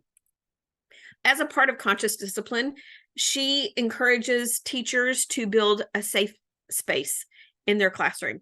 This is a place where you can go feel your emotions, where you can process your emotions, and someone can come and talk to you about how things are going. These are 2 examples of safe spaces. I'm going to put up a QR code here that takes you directly to her webpage. I'll get the links. I'll get it directly linked to the slides so that you can have that also. But you see what makes a great safe space, things that why it's necessary in the classroom. Here's a little bit of a checklist to be thinking about classroom spaces and making them more comfortable for students so they can be their best selves. That it's clutter-free. We make it a cozy space for them. We provide comfort through surfaces. And we give them a space, a safe space that's private but visible, right? The pictures that I showed, it was inside a desk. I can still see what's going on in there though. We also have visuals for labeling emotions, visuals for calming, and tools for calming, all really important. These are all proactive strategies that teachers can do to make sure that their classroom is the best environment for students. But sometimes stuff happens, right? Stuff happens, and when we're in the moment, we need to be ready to respond. So when you see this video, and I want to make sure that I've shared my sound because it's really impactful. When you see it look familiar. She's very distraught, and she's going to destroy this whole room if we don't intervene in ways that are positive and helpful to her. And we want to make sure that we're giving her our best, right? We don't want her to feel like this. We don't want her to feel like this at all. We have to be thinking about what can we do? And we're going to do that through a tool called Notice, Describe, and Respond. Notice, describe, and respond is very simple, yet it's powerful. It encourages teachers to be paying attention to the classroom. Are you watching for things that might escalate, right? Are there noises going on? Do you see students engaging in sudden movements? Are you watching their facial expressions? Maybe they're showing you how withdrawn they are. And then you can describe those reactions to the students. Because guess what? If I were to tell you, oh, well, your face looks like this, guess what? I get out of it because I want to see what my face looks like. I may be in that rage, but now you're telling me to look at something and I'm going to look. And then we give them something once they get out of that space, something to help them respond. We might breathe with them. We might console them if they're really upset. We might redirect them, but we're going to remind them about what the appropriate behavior is and help them by coaching them through that. Conscious discipline shows us a variety of ways that we can help students with breathing techniques. And so these pieces are super important and helpful as we go through helping students regulate their own issues, right? And so this is a breathing square that's super simple that we could teach students to use so that they can help it. It's also important that we know that they understand that we're there for them, right? It might be a gentle touch, right? We're going to put a gentle touch. We're going to offer them a friend. We might offer them something that is kind of a placebo, some cranky cring, but it makes them feel better about the situation. And that piece is really important.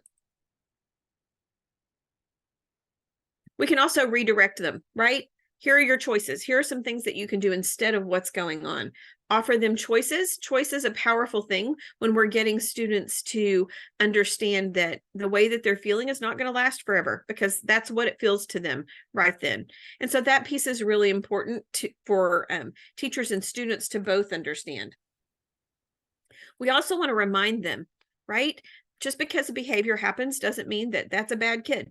Right? And that's really important that they don't understand that they're a bad kid. They may have made a poor choice, but they are not a bad kid. So how are we reinforcing those good behaviors? How are we helping them see that they are doing the proper things? So reinforcing our rules visually by giving them goals to work through class projects, by giving them their own personal behavior card, making sure that they understand that they're making a promise to everybody in their classroom, and that's how it's important to work together.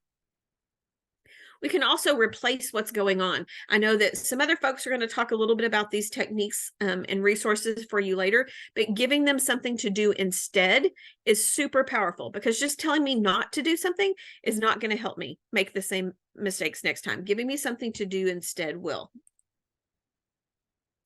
Here's the thing. We all have a million options for what we do, right? How we're going to react, but we have to do something for kids. And so that piece is really, really important. And again, here is that link to the website you're going to hear a little bit more about today, NCPMI. And so on that website, you're going to see some teaching tools for young children with challenging behavior.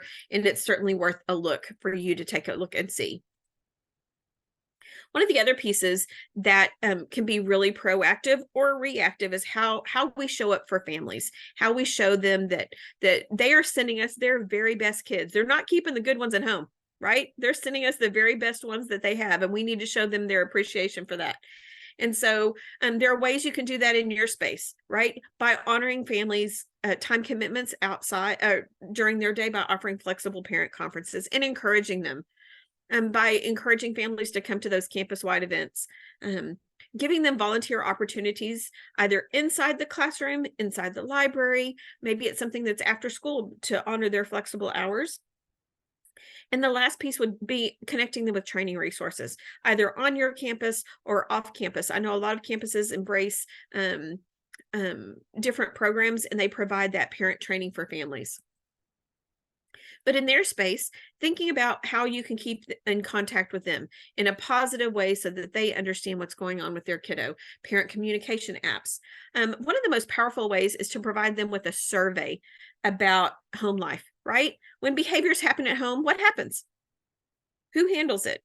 How does it work, right? Because they may have tools that they've tried for a long time that work with their kiddo that you might want to try at school.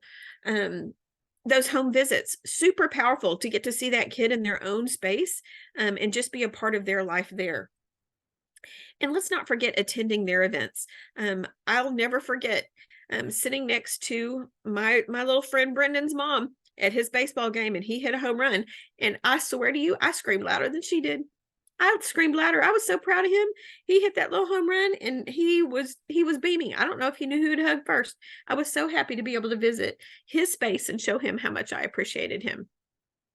I'm also including some resources from TEA for family engagement ideas. These are ideas that can go directly in your family engagement plan that you provide for your pre-K parents. This is a part of high quality pre-K, is that you have a family engagement plan that's on your website. And these are some ideas that you can just steal directly from TEA. If you have questions about any of the components of high quality pre-K, I'm happy to answer those questions for you today or any other day.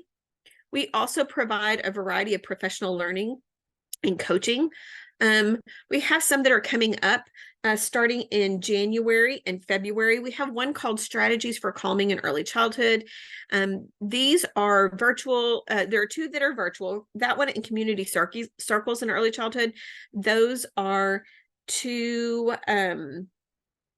after school kind of sessions. Are an hour and a half long, very powerful for teachers. The other one is a brand new session, and it's coming up in February, and registration is not available for this one yet, but it's called The Heart Work, Trauma Informed Care for Early Childhood Principals and Educators.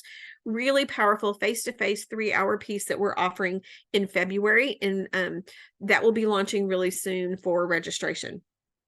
We also have customizable coaching and PD packages that are available to you. I would love to talk to you about supporting your pre-K teachers and their 30 hours per year of professional learning and coaching. I'm easy to reach via email. If you call me and leave me a voicemail, then I'm able to hear that right away from wherever I'm coaching, and I can be able to reach out to you. But I really appreciate this time with you guys today. And as I said, I will share this slide deck with Jackie so that she has access to it. I know I have a couple of minutes if anybody has a question. I'll just say while everybody's thinking about questions, there's none in the chat, but I really appreciate it, Tracy. And I want to give a little context. So while I was in my fall site visits with my charter friends, there was a theme, and that theme was student behaviors and how we've tried everything, you know, how we need help. And some had reached out to us, but so I reached out to my friends because it was a variety. It was early childhood, special needs children, all encompassing, all general. And so that's why you'll see this theme towards the end of the meeting. And I'm so happy that they were able to come together and kind of corroborate their resources. So thank you for that, Tracy. And I see one question. I do want to mention for my secondary friends, because that's my background is I hope you didn't tune her out, because there are some strategies in there that you can adapt and adopt for those older babies, because they need that stuff, especially that home run hit and cheering. That worked for me several times as a principal. So I love that you point that out, Jackie, Yeah. that they're good strategies for any grade level. They're crucial for yes, early childhood. yes, Good for everybody, but crucial for early childhood. yes. So there's a question: would the community circle training be appropriate for my K through first teachers to attend? 100%. This is a session that was designed for teachers in grades pre-K through 2. The examples through video that they see in the session, they're going to see some examples of a kinder class and a second grade class working. And so they're going to be able to see their own class as they go in there. They will also be able to fully understand what a community circle is and plan their own before they leave. So at the end of an hour and a half, they have a good idea of what they want their community circle to look like. Perfect. Thank you for elaborating on that. So without any other questions, I truly thank you. Please note, Mr. Hopper has one. I really just had a comment. As much as Okay, anything else. perfect. Tracy, an outstanding presentation, and such a hot topic. In the last 3 to 4 years, the kids that have come back to our schools, it's just not the same. And if we don't get this curbed in pre-K through 2, this behavior is not going to get better anytime soon. So I appreciate those tools and putting together those workshops. So thank you. Absolutely. Perfect. Okay, well, thank you, Tracy, and please reach out to her. She's a busy woman, but like she said, she and all of us are very accessible, email or phone calls. So appreciate you, Tracy. All right, next up, Monica. Thank you for joining us, Monica, and you're gonna give us some details on and highlights on special programs. So. Yes, ma'am. All right, let me share my screen really quick.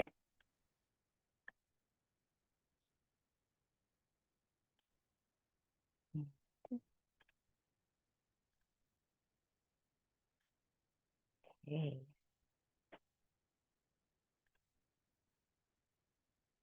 One second.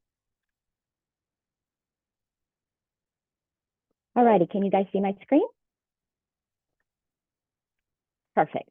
All right, I am Monica Alsaker, and I am one of the inclusion specialists here, the lead for inclusive practices. So thank you for having me again. I am going to share some special program highlights for you today. And so the first one that I want to start with, I'm very excited about it. This is called Literacy for All. And if you'll notice the 5 points there, this is actually from TEA, and I'm going to be hosting this on February 20th. It is for 6 hours credit. And as you'll notice here, it talks about skills for a proficient reader. We'll talk about how the brain learns to read, characteristics of dyslexia and dysgraphia, the impact of students' learning disabilities, and then of course, removing barriers to learning. This will be a complete full day, and I will provide the note-taking guide, which is about 64 pages long. Lots of great stuff in there. This is great for veteran teachers and especially new teachers. So there is a QR code there for you. You will be able to email me because it is on a limited basis. I only have 40 spots, so it is on a first come, first served basis. The next one is also Math for All. It is the same, similar thing. Again, a fabulous note-taking guide is also there available for them that day. I know that this is a holiday, however, days are limited to offer this. Again, 6 hours credit. It's also talking about learning intentions and success criteria, joining and separating problems, learning abilities, how do we represent multiple step problems, formative assessment, and then of course addressing those learning barriers. Again, lots of great information for veteran and new teachers. Please complete the QR code because it is already filling up quickly. The next thing that I'd like to share from our department is our DHH inclusion ladies. They will be doing a complete online asynchronous event called Serving Students Who Are Deaf and Hard of Hearing in the General Education Setting. This is completely free. You will have Ann Dar and Jennifer Hunter. So if this is something that would be able to be used by somebody on your campus, please sign up for this. Again, we provided you with a QR code, so you may check into this event. Again, Ann Dar will be leading this Abydos Literacy and Learning. I had the pleasure of doing this in my last district. This covers the entire spectrum of writing and how to get students engaged. It provides strategies upon strategies. It is a big, fat, thick book. You'll notice here it is 3 days. It is 18 hours credit, but I still remember a lot of these strategies. I used them in my 4th grade writing. I turned my classroom into a bistro one time. This is a fabulous opportunity that isn't offered every single year, so I would highly take advantage of this because it is phenomenal. Lastly, I want to share with you, our Special Programs Department has just released our Professional Learning Opportunities. As you'll notice here, the first photo beneath Professional Learning Opportunities is the very first page of our book. To the right, you will notice Inclusive Services, and this is pages 12 and 13. This is actually what I offer. However, if you scan that QR code, you would be able to look at everything that is offered from deaf and hard of hearing, MTSS, standard-based IEP, behavior, dyslexia, anything that is offered under special programs would be available in this book for you. So please take advantage and look at that. It has contact information at the bottom of each page. That way you will know exactly who to contact and who you will need to speak with. So please use this to plan professional development because we do book very quickly.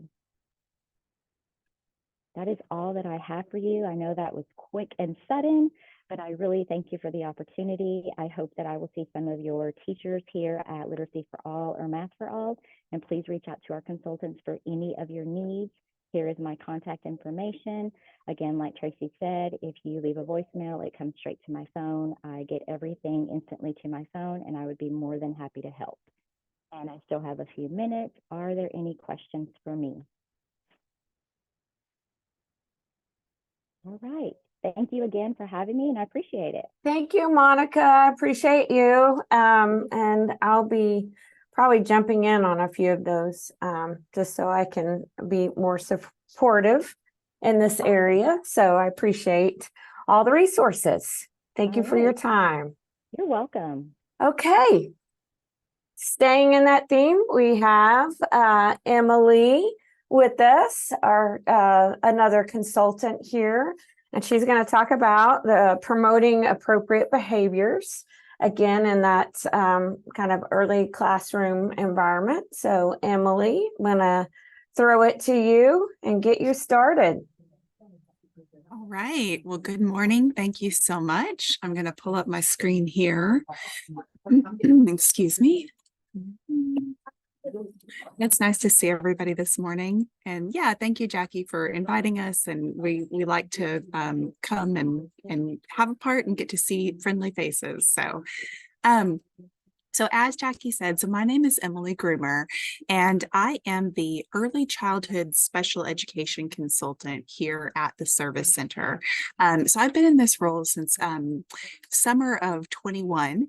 And so when I joined the Service Center, what we found was that kind of as we've touched on already, a lot of the calls that we're getting for our early childhood students and our pre-K students, there's a lot of behaviors going on. And as was mentioned earlier when Tracy was finishing her part of the presentation, we're seeing behaviors in our our youngest grades that we haven't really seen before. And so that is one of the things that we really wanted to tackle and make sure that we could address as much as possible. So that being said, just a little bit more about my role here. My main role is supporting teachers. And so this looks like a lot of different things. Yes, we provide professional development, but then we also are able to come out for technical assistance visits. And in something like that, we actually come into the classroom and help offer support for a particular teacher who may be encountering some behaviors that they're not quite sure what to do with. So a lot of times it's so helpful to have that thought partner to just come in and be able to brainstorm ideas and point those teachers toward resources, because it can get overwhelming, as we know, and you can get in kind of a cycle with some of those behaviors. So that's just a little bit about kind of the role that I play here at the Service Center.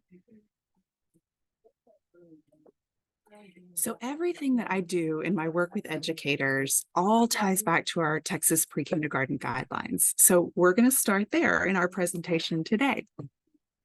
So did you know that pre-K is the only grade level that actually includes a social and emotional development domain within their state standards?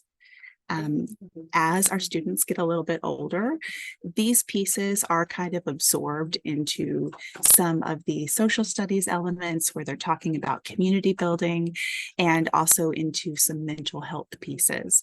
But in pre-K, we're special because we actually get that social and emotional development domain. So I'll give you just a second to look at our quote here.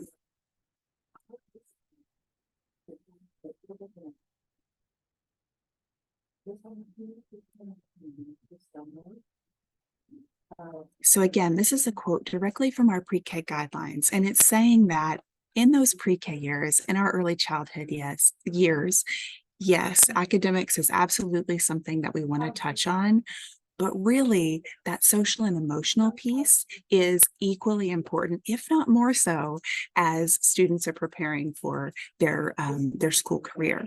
So even though we know that this is part of what our early childhood teachers are required to do, as I mentioned, this is an area where a lot of teachers struggle. So like Jackie said, she invited us today just to come and talk a little bit about what kind of offerings we have to help support early childhood teachers, specifically in this area. So in thinking about ways to support our early childhood teachers, we did a lot of research coming in, and really the most comprehensive framework that is out there for promoting that healthy social and emotional development is called the pyramid model. So I'll share these slides after our talk today, and you'll be able to click on both of these links. I would love to go and show you a little bit more about the website, but unfortunately today we won't have a lot of time to do that. But I really encourage you to watch this little 8-minute overview video if you want to get kind of a more comprehensive view of what the pyramid model kind of includes. But in short, this is more than 20 years of research from multiple institutions, and they've developed this framework. And so this is the framework that I actually used in developing our training that I'll talk about in just a moment. Just to touch a little bit on the pyramid model. So this is that tiered system that outlines everything that has to be in place to create those appropriate classroom settings where children can really be most successful. This is geared, again, more for our pre-K, and that would include our pre-K 3s, pre-K 4s, and our kinders. So you can see our blue level of the pyramid there. That's going to be those universal supports. So we have to start by developing relationships, creating that sense of belonging for all students in the class. A next really important piece, especially in our early childhood classrooms, is how are we arranging the environment?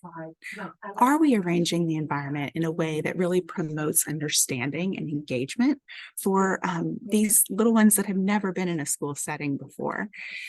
And so as you work your way up the pyramid, you can see you kind of move into some more targeted supports to help children who might need a little extra direct teaching when it comes to those social emotional learning.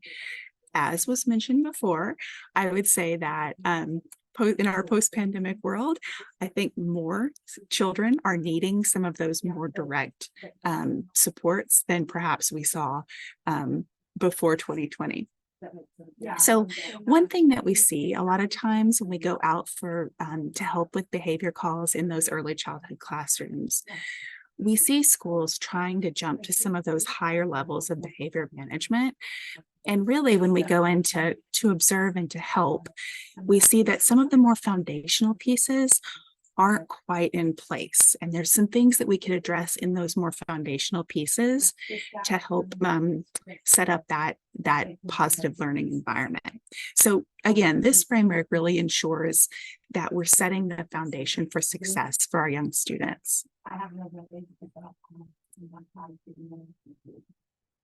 So the building block series is the learning, what am I trying to say? The professional development that we have created in order to address our social and emotional development for our pre-K and kinder students.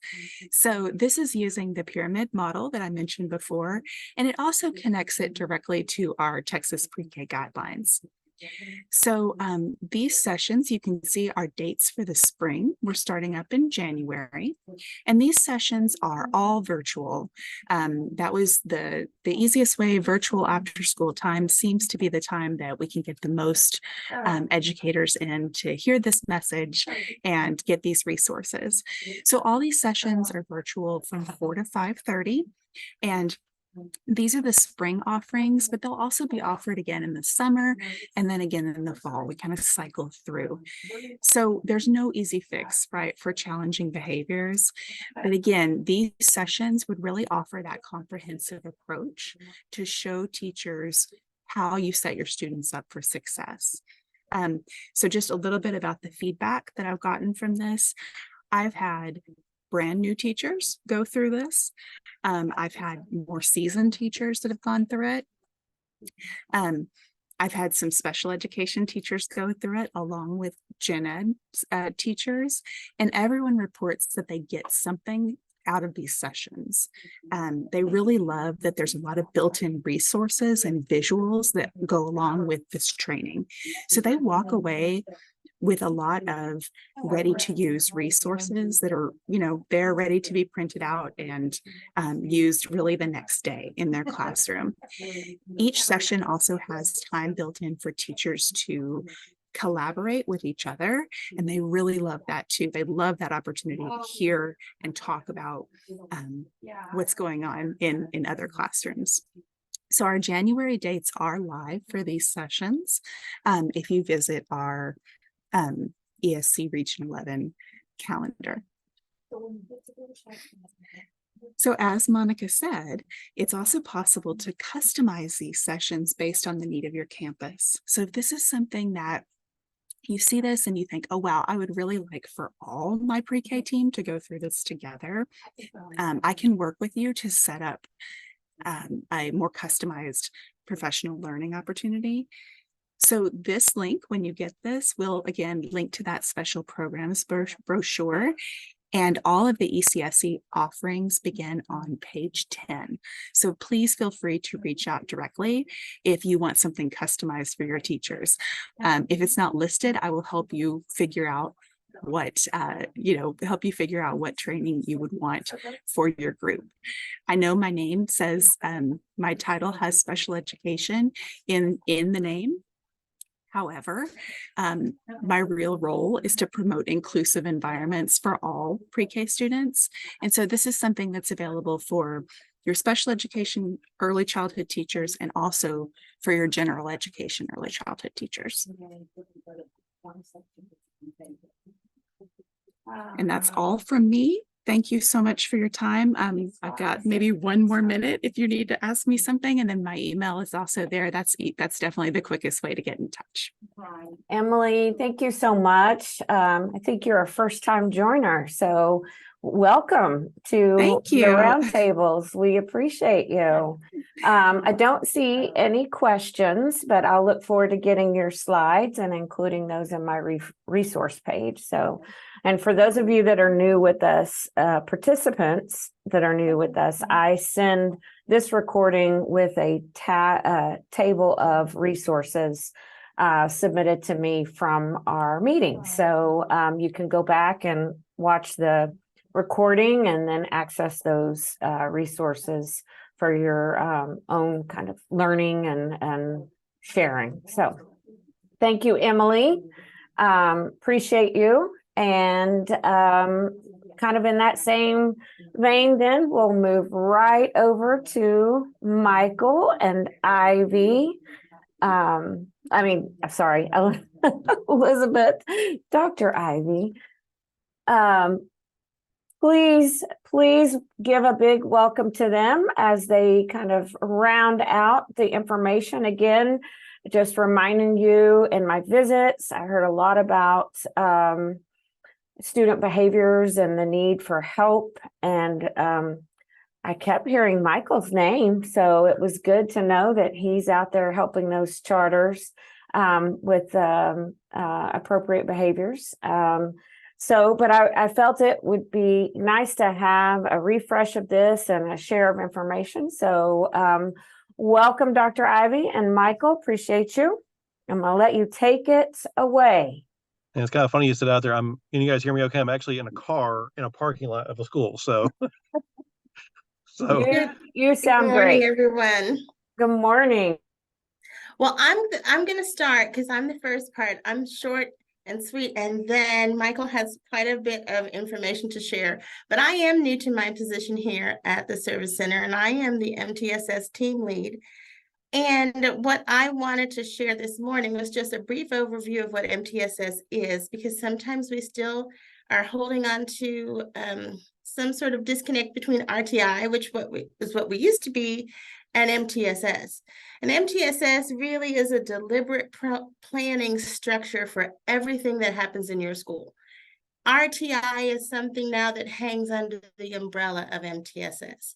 So MTSS is bigger and broader. RTI is not gone, but MTSS really encompasses the whole child. So if you're thinking about this graphic, you have social, emotional, behavioral health, and attendance, as well as academic. And you still have that same tiered system that Emily was talking about, where you have universal core instruction that's still differentiated, but it's for everyone. Then there's some strategic support, and there's intensive support for a smaller number of students. Then you see all around is the evaluate, define, analyze, and implement. That's still a continuous improvement cycle where you are analyzing to see if what you're offering your students is giving them the support that they need. You're looking for places where your systems aren't working or where they are working, so you know what to continue. As I said before, it's deliberate. You're not going to do things just because it's part of a bigger, broader system. And so what we have coming up for MTSS is our cohort. And it starts in January. It is a team training where you come to the Service Center and your MTSS team is trained in some of the foundational pieces for implementing the MTSS framework on your campus. So you'll get like an overview of MTSS, your systems, your roles and responsibilities, how to implement progress monitoring, and how to use data to drive the changes for behavior and academics, and implementation support. So this is a 24 hours of total credits, and it runs from January through the first, I think the last session is in July, but only the first 4 sessions are on this first section because of the way the registration link is in the Service Center. So we would love to have some campuses join our MTSS cohort training. We already have, I believe, 2 teams, which means 15 of the slots are already taken. And I think the total number of slots would be 35. So it is a limited participation. If you are interested in registering, you can go to our site and look through and choose the MTSS option, or you can reach out to me directly and I can help you.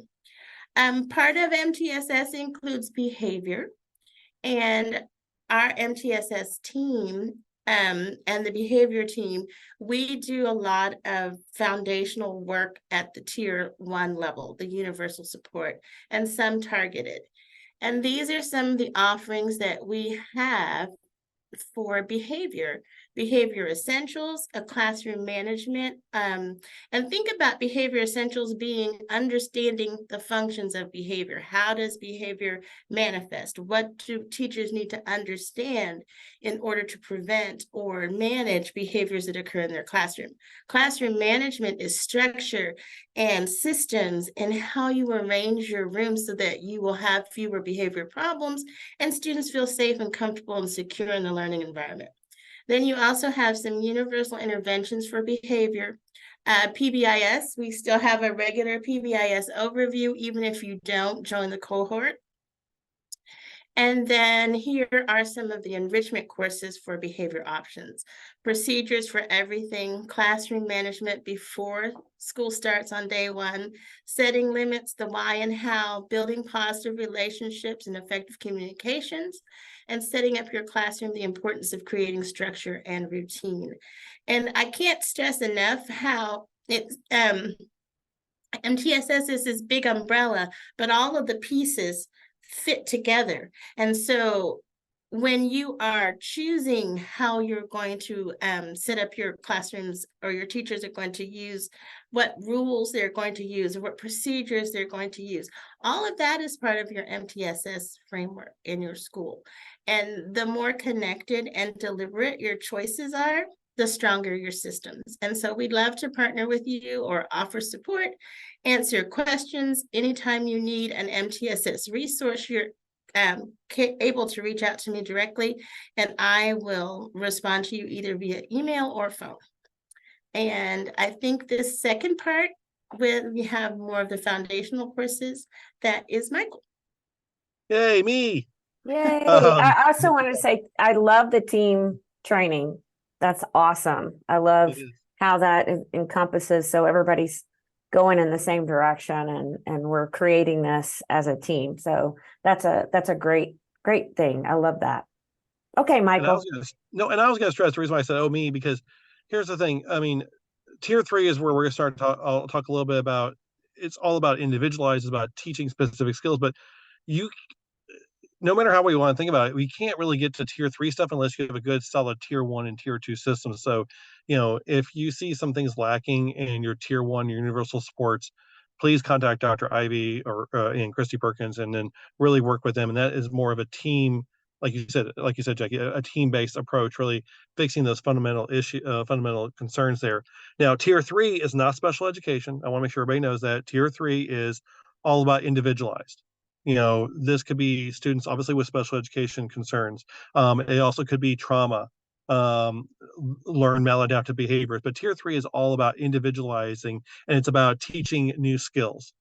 Now, training wise, I'm not going to spend as much time really talking about trainings, but really training for tier 3, we're talking about de-escalation and function-based intervention training. That's a training that Christy Perkins and I, who's a member of the I think she's a member of the MTSS team and a member of the behavior team, where we kind of go through different tiers, where we kind of share resources through tier 1, tier 2, and tier 3. Then we get into structuring a behavior improvement classroom. That obviously is very tier 3. We're talking about a specific classroom for behavior concerns. Then we get into building blocks for creating positive outcomes, which again is about creating structure for behavior. Then the major intervention we talk about for tier 3 is basically an FBA, a functional behavior assessment, that is used to draft and to create a behavior improvement plan. That is literally the core of tier 3. We will be doing some FBA training at the service center. More than happy to come out and do those. We'll be doing an advanced FBA training in February with Dr. Wes Dotson, who is a board certified behavior analyst that I'm bringing in to come honestly help us look at advanced options. And what I mean by advanced options, also looking at determining, do our FBAs and BIPs meet the criteria and the needs that we have. All right. So, all right, Dr. Ivy, yep, perfect. Some additional PD options that we've gone through. We're going to be again talking about executive functioning. That's a full day training that Robin Hudson, who's our school psychologist, Christy Perkins, and myself do. Then specific things that I do, and these are usually between 90 minutes and 2 hours, are behavior skills training. Behavior skills training is honestly how we teach skills. And a lot of times we use that particular methodology to teach social skills. Social skills is not just about teaching, hi, my name is Michael. Social skills is what to do when you're frustrated. What do you do when you're upset? How do I ask for help? And behavior skills training is a approach to honestly a lesson plan format on how to actually teach that. And the reason why that's kind of important is because none of us in this Zoom here were taught these skills. We were just told to go do it. Use your words. Be nice to your friends. Behavior skills training is teaching those specific skills in a very systematic way. And of course, that leads us into, we talk about differential reinforcement. Differential reinforcement is another training we can talk about, but that is where we reinforce one particular skill while de-emphasizing another behavior. One of the things I like people to realize, we can't ignore behavior. You can't ignore, say, oh, well, that kid's doing that for this reason. We'll ignore it. No, you can't. All right. The child's going to just increase that behavior to the point where you can no longer ignore it. It's also assuming the child has the skill that they should be doing in the first place and will utilize it. Differential reinforcement is saying, hey, here, we're going to teach this kid a new skill, reinforce that new skill, and then at the same time, stop reinforcing that maladaptive behavior, stop reinforcing that skill that behavior we don't want to see as much anymore. It's a differential, hence the term differential approach there. Okay. And then lastly, the antecedent-based interventions. That is looking at the ABCs of behavior and looking at what happens before behavior. What are things that we can do that can either prevent the behaviors from even occurring in the first place or lessen the likelihood they'll occur? This is a lot of times we do antecedent-based intervention trainings. People don't know that's actually an evidence-based practice. That is visual supports. Creating a visual schedule is an antecedent-based intervention. Having a plan up when a kid walks into a room and there's a lesson plan ready to go, that's an antecedent-based intervention. So anything that kind of reduces the likelihood or the severity of behavior of occurring is an antecedent-based intervention. So like I said, those are, like I said, short 9-minute trainings if anyone's interested. Now, so I was going to spend as much time on trainings, but because honestly, when it comes down to training, especially for tier 3 behavior, if you guys got a need, just email me and I'll come out there and we'll come do a training and we can figure something out. As I mentioned, I'm in a parking lot right now because I was in a school working with some kids and we were working on spitting, we're working on hitting and some self-injurious behaviors. And we literally came up and worked on some different replacement behaviors. So we've had a fun morning of just working with kids and coming up with some plans. So if those are things you need, just give me a call. I'll come out there and we'll come schedule something, come do some individual technical assistance. So now that being said, let's talk about, and if you guys give me a thumbs up or in the chat, how many people have seen this guide before? It came out about a year ago in October, or the last version came out in October of last year. Anybody? I'll look at the chat real quick. Okay. And if you haven't seen this, like there's the QR code to it, there's the link to it. If anyone needs it, I can send it to them. TEA did a really awesome job, and I really mean that. They did a great job creating a specific guide for behavior. It does say behavior supports and guidance for students with disabilities. Yes, because it's got obviously a lot of specific pieces on the law for children with IEPs, but this is just really good behavior management material in here. And I think we've left up here long enough that, if you wanted to, you could QR code or take a picture, but I just took some pictures out of here. One of the first things in there, like Dr. Ivy was talking about the tier system. We're talking about tier 1, tier 2, tier 3. We're talking about what that looks like. A really excellent description of what basically we're talking about when we say tier 1, tier 2, and tier 3. And this is an interactive document. This isn't a document you should ever print. from this, even this picture, you can see, look at all the hyperlinks on this site. So this is honestly a wonderful document to send to your campus administrators. Okay. So if you've got new administrators or new team leads, or honestly, even a new teacher, send them this document and say, hey, here's some stuff. We can look at it. We can actually discuss it a little bit later. I'll be happy to get on a Zoom with somebody. We can talk about what this document has. Like I said, just really different pieces in here. From everything, like I said, from this tier pieces to what is restraint. Okay. What does that actually, what's the law say? What is timeout? There's a wonderful document in here. There's a new law that came out a couple of years ago that you have to document timeout.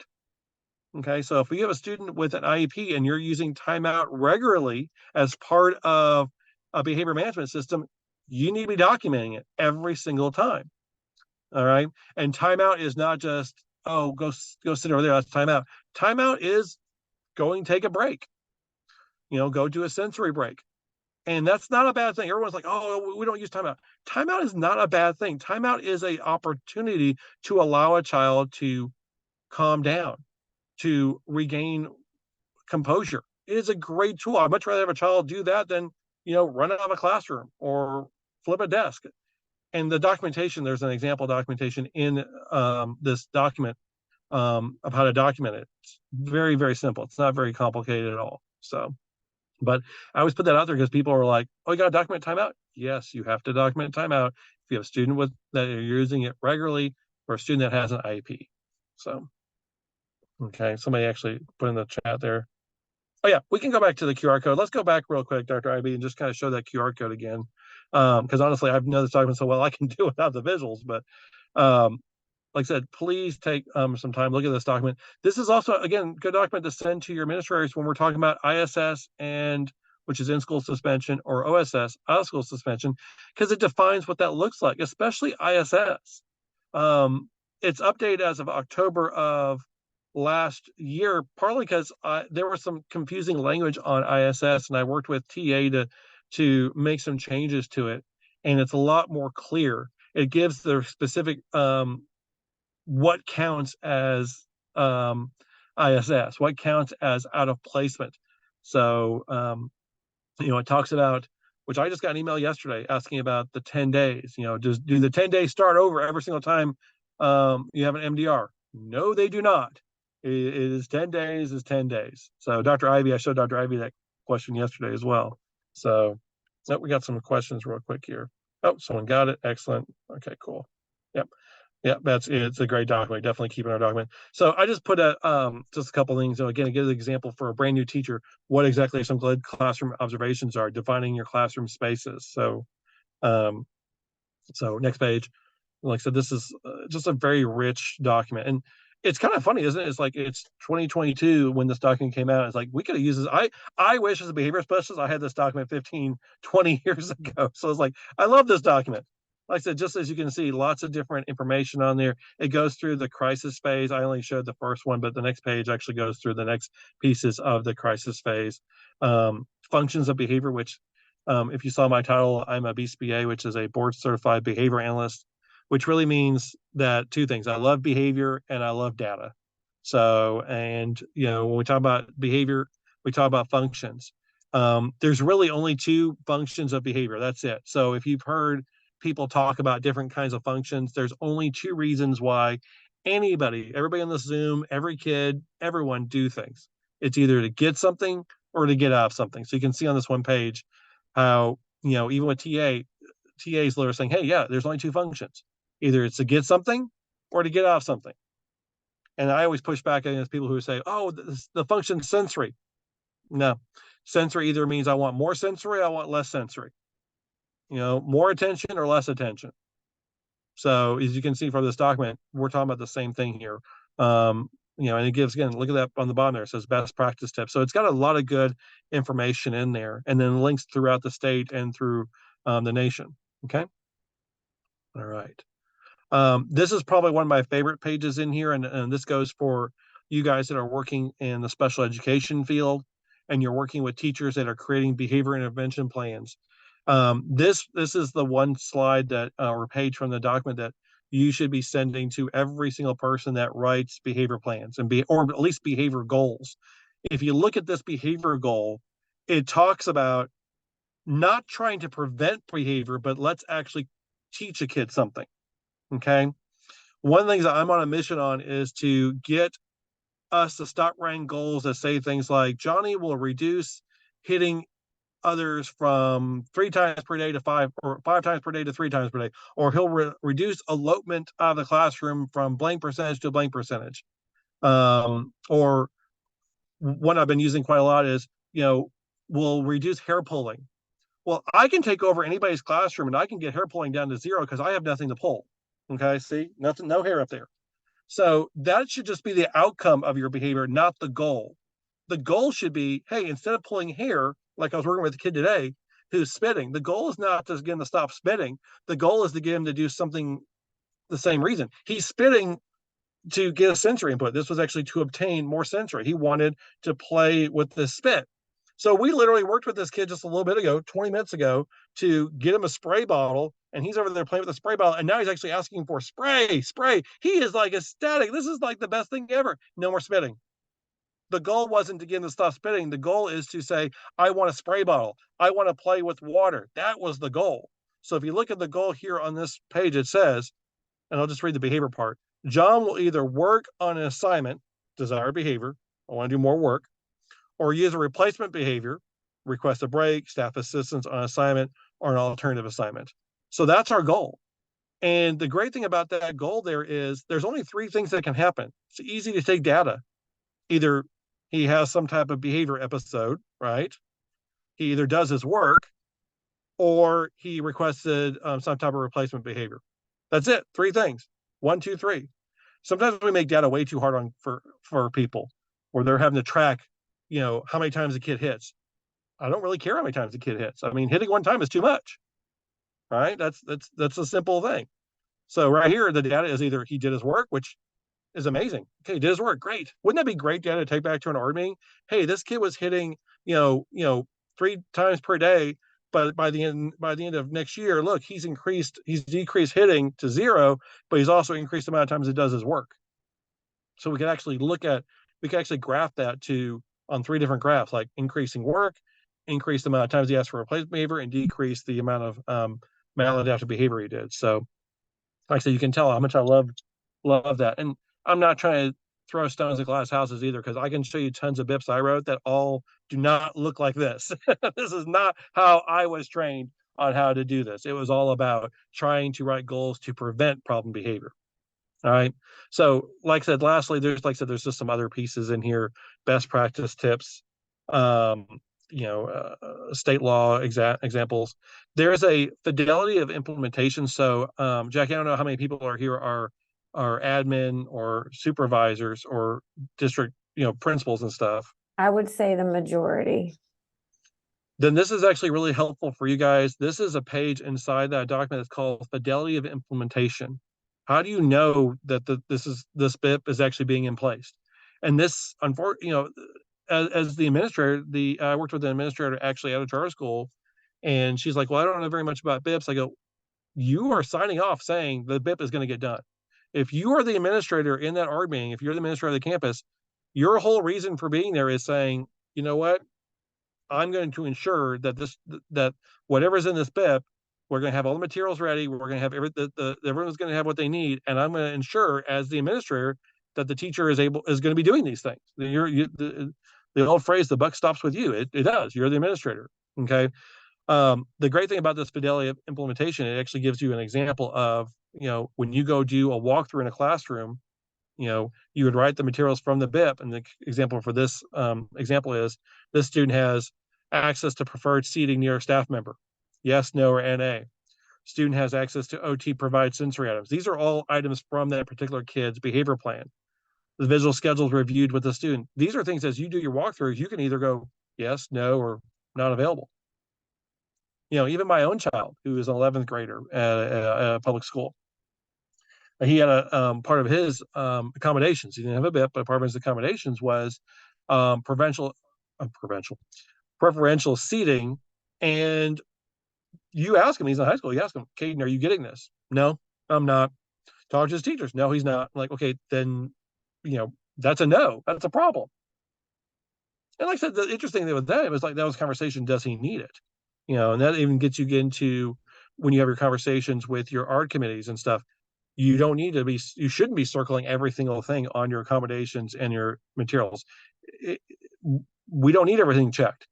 This is supposed to be individualized. What does this child need in order to access the school and the materials? We don't need to circle everything. That's impossible for the teachers to keep up with it. Also, it's not individualized. We don't need to circle everything.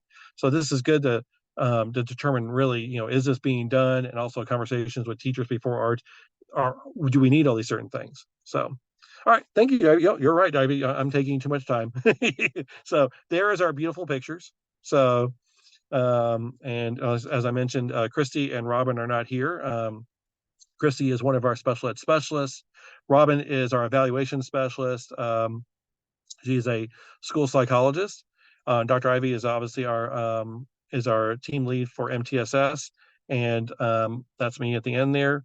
I think I had more hair in that picture, but I'm a board certified behavior analyst. I'm the special programs team lead. I specifically work with autism and tier 3 behavior. So I know I went through this kind of quickly, and I apologize. No, you did a great job. And thanks to both of you and to all our consultants on the behavior challenges and the wealth of resources.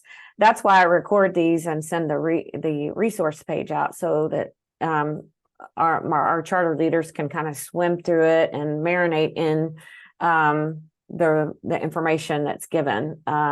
So thank you.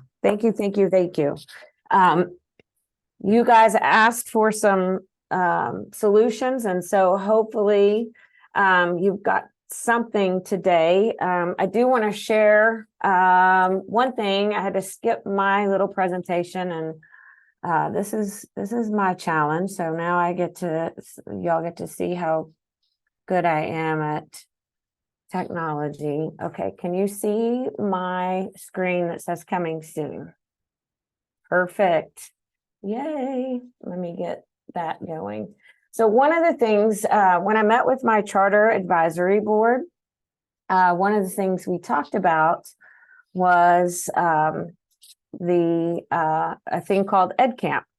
And I was unfamiliar with it. It's been a while since I've been a principal and in that professional development campus mode.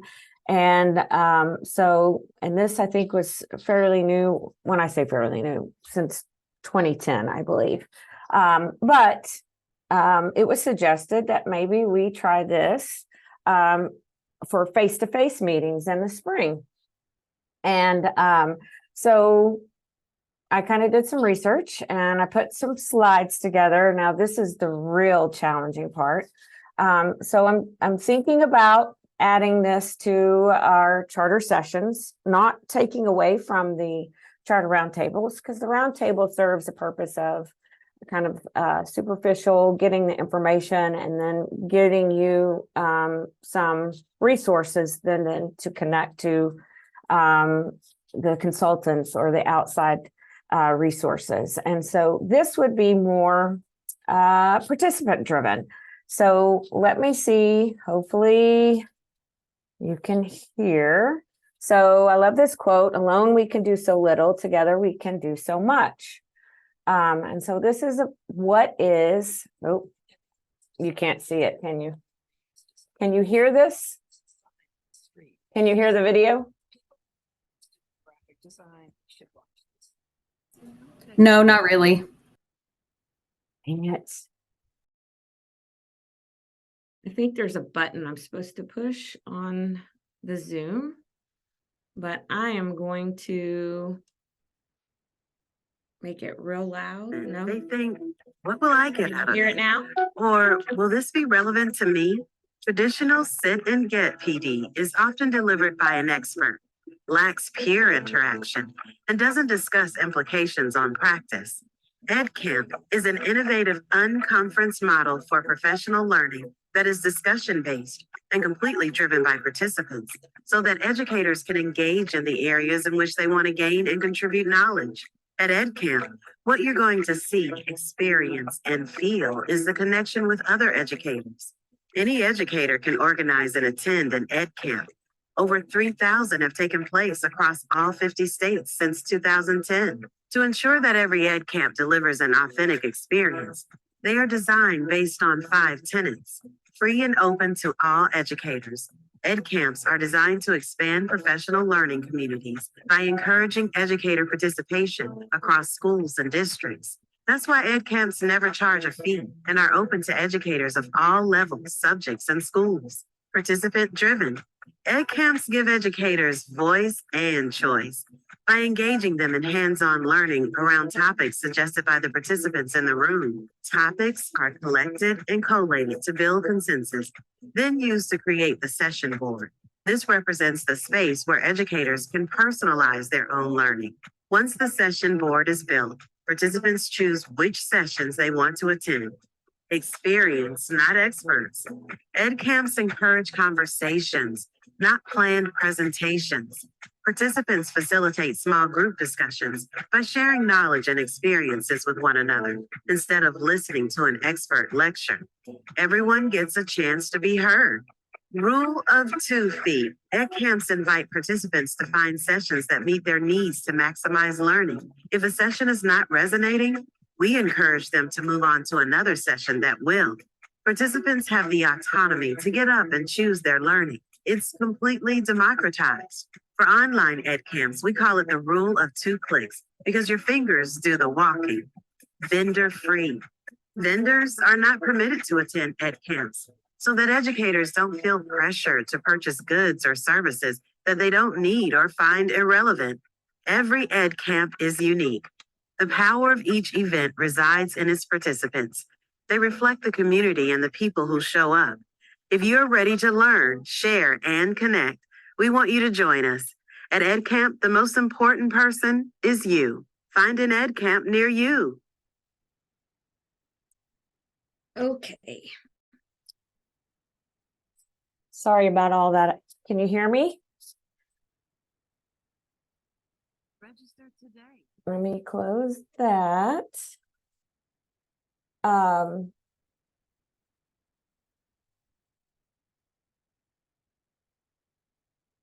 Well,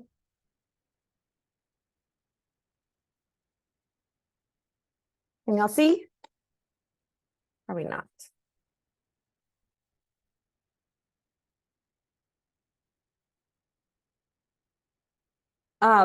What I want to do just really quick for those of you that are with us live, because I know many of you are joining us recording, but if you are joining the recording, I want you to think about this. If you're live, you can come off mute or put it in the chat, but think of how would you describe in a word the Ed Camp? What kinds of things are descriptive words that you could use to describe how an Ed Camp is run? And Mr. Hopper, I see you. Can you see my slides? Okay. Yes, I can see your slides. Okay. I don't know why it's not playing in. Okay. Maybe not.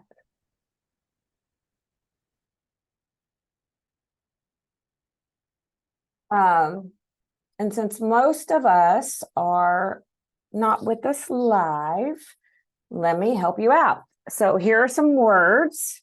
It's informative, it's inspiring. We heard all these things. It creates a network opportunity, sharing, conversations. It is driven by the participants. It is interesting to the participant. It is flexible, and that if it's not as if the session you're joining isn't exactly, oh, there's some words. Thank you, guys. Interactive and participant driven. Yes, all those things.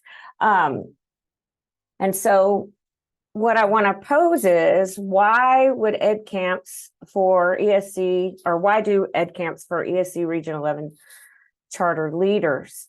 And here are some suggestions. We have those collaborative connections. Charter leaders dedicated to their craft can help. We have expertise within our own areas and in those charter areas, like the charter specific best practices. We can understand some instructional design and operational ideas, and we can get some just-in-time solutions. So things like today, where we had those appropriate behaviors, we needed some resources. We can, if that's one of those topics that comes up as we meet together, then that would be a session. If it was a topic that kept coming up on the board that they talked about, or perhaps it's legislation, whatever it is. I'm taking today's topics, and you would be able to attend within the group. Of course, we would have to scale it down, not in the big ed camps like they proposed there, but we can get a room here at the ESC, which kind of takes me to our next slide. So they're free, they're non-commercial, so no vendors. We can host, I can be sure to get us a room. We can host it here. The sessions, like we said, are made up on a day. So it would, if it's an accountability and we get into February and now we have our numbers, what are some of those strategies? What's going on? So I kept hearing from our charter leaders that we can learn from one another. We can learn these practices. And so this was suggested. So I'm going to explore this in the spring. When you'll get this slide, and when you get this slide, this part is specifically, how do I do this on my campus? So this is a resource that you could even try on your campus with your teachers. There's a little bit of training that you'll have to do with them, and to understand that no, they can't use the rule of feet to go out to their cars per se, but they do need to stay within those sessions. So anyway, something we need to think about. And when we think about this, I pose these questions. What do we need to do to make a charter ed-camp happen, or ed-camp, excuse me? What are the barriers that exist, and who has experience with ed camps? And I already know 2 people in the charter world that do. And so I'll be working with them. I'm not sure they're on the call. And then what are your thoughts or concerns or suggestions? And so this is where I really need you that are here with me to kind of give me some suggestions. And if you're not with me and you're here joining us in a recording, please email me, please reach out to me. I may even send out a survey so I can get some feedback, because I want to make this user-friendly, and I want to make sure that we can think about, this requires us to be together. Now, I know there was a virtual offering there, but we already do that with our roundtable, and I think it would be more beneficial if we can come face-to-face and have some of these sessions. So if anybody has any suggestions who's here live with me, or comments, please come off and make those now, or drop them in the chat.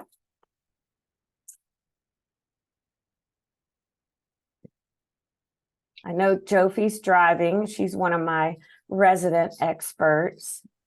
Hi, I was going to say, this is Jofie. Hi, Jackie. Hi. How are you? Good. I know you were with us, and now you're in the car because you're a busy lady. What suggestions might you have, or comments? So I've, like I've shared with you before, I've participated in it before. So you are absolutely correct. There is some training. There's like a mind shift type of training you need to have with it as well. And I've also done it on campus with my teachers. There is specific criteria that you need to, to follow with it. But it's very beneficial.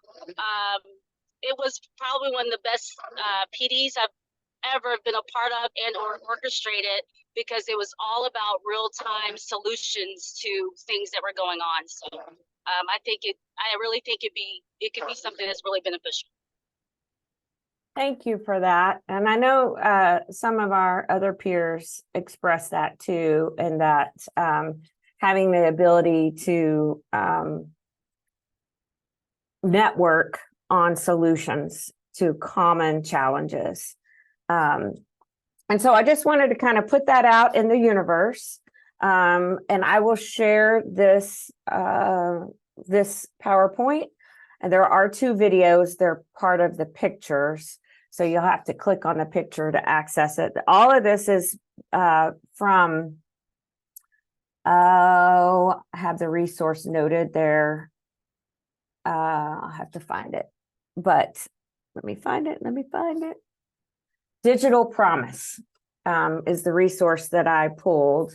And so anyway, something to think about, trying to just be real innovative in what we're doing and how we're coming together as a charter community. So kind of look for that to come. The last thing I'm gonna, since the meeting's gone kind of long, I'm gonna just include my PowerPoint. In that PowerPoint, so there's 2 PowerPoints for my section. In that PowerPoint will be deadlines and reminders. I need you to pay particular attention to the next week's deadlines. We've got several that are coming up. And let me find one more. So a couple of things, the PowerPoint, one thing that's kind of pressing in the next week that I want you to look in this PowerPoint is Breaking Through the Glass, Women Superintendents in North Texas, a panel. That's going to be very, a great opportunity for, but it's coming up very quickly. It's December the 8th, so it's next Friday. So look for that. There's a barcode on the slide that involves that, so you can go and register. It's also on our professional development webpage. A few of the others I've talked about. Let me find the deadline. The deadline page I really want you to look at is through next Friday. Some things to think about, the government reports, that's tomorrow. The special data collection, that's tomorrow. There was an email that went out from Spencer Davis with several deadlines. One of that was the depository contract deadline. If that is tomorrow, so at least 3 deadlines tomorrow. And you can reach out to me after this meeting if you have more questions. I'm going to try to get this out just as soon as possible today. We have the Operators Council meetings through TEA next week. Bruce Marchand asked me to share those, so those will be included in the slide, 2 places, in his section and then in mine. So lots to be kind of aware of in the next week. I know that you already know these things, but I just want to put it in front of you as many times and as often as possible. The deadline page slide that I have will include through the end of January. Those can also be found on our charter webpage for the ESC. You can find those there. So that's all I have. I know we were kind of long today, but I thought it was very important information that we received. Lots of themes, especially when it comes to behaviors, the classroom setting, and how to speak and talk, and then all the resource given. It was good to hear from Liz with the accountability. It was good to hear from our law firm friends and consultants about legislation. So if there's anything that seemed rushed or you need more detail, please reach out to me and I'll get you either in connection with those individuals or I can answer those questions myself. So with that, I'm going to end it today. I appreciate you. And our next meeting is January the 25th. So I look forward to hearing from you guys for content and what you need. And if you would, please look for any kind of information on maybe an ed camp. Maybe we'll just give it a try in the early spring or early winter rather. So thanks for joining us. If there's any questions, I'll take those now. Otherwise, have a lovely long weekend. I know it's Thursday, but still, I won't see you. So have a great weekend and talk to you soon. Thanks, guys.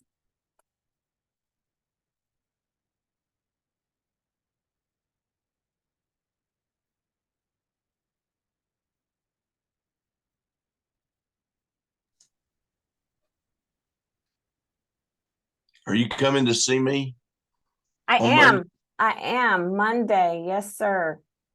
Okay. All my West Texas friends.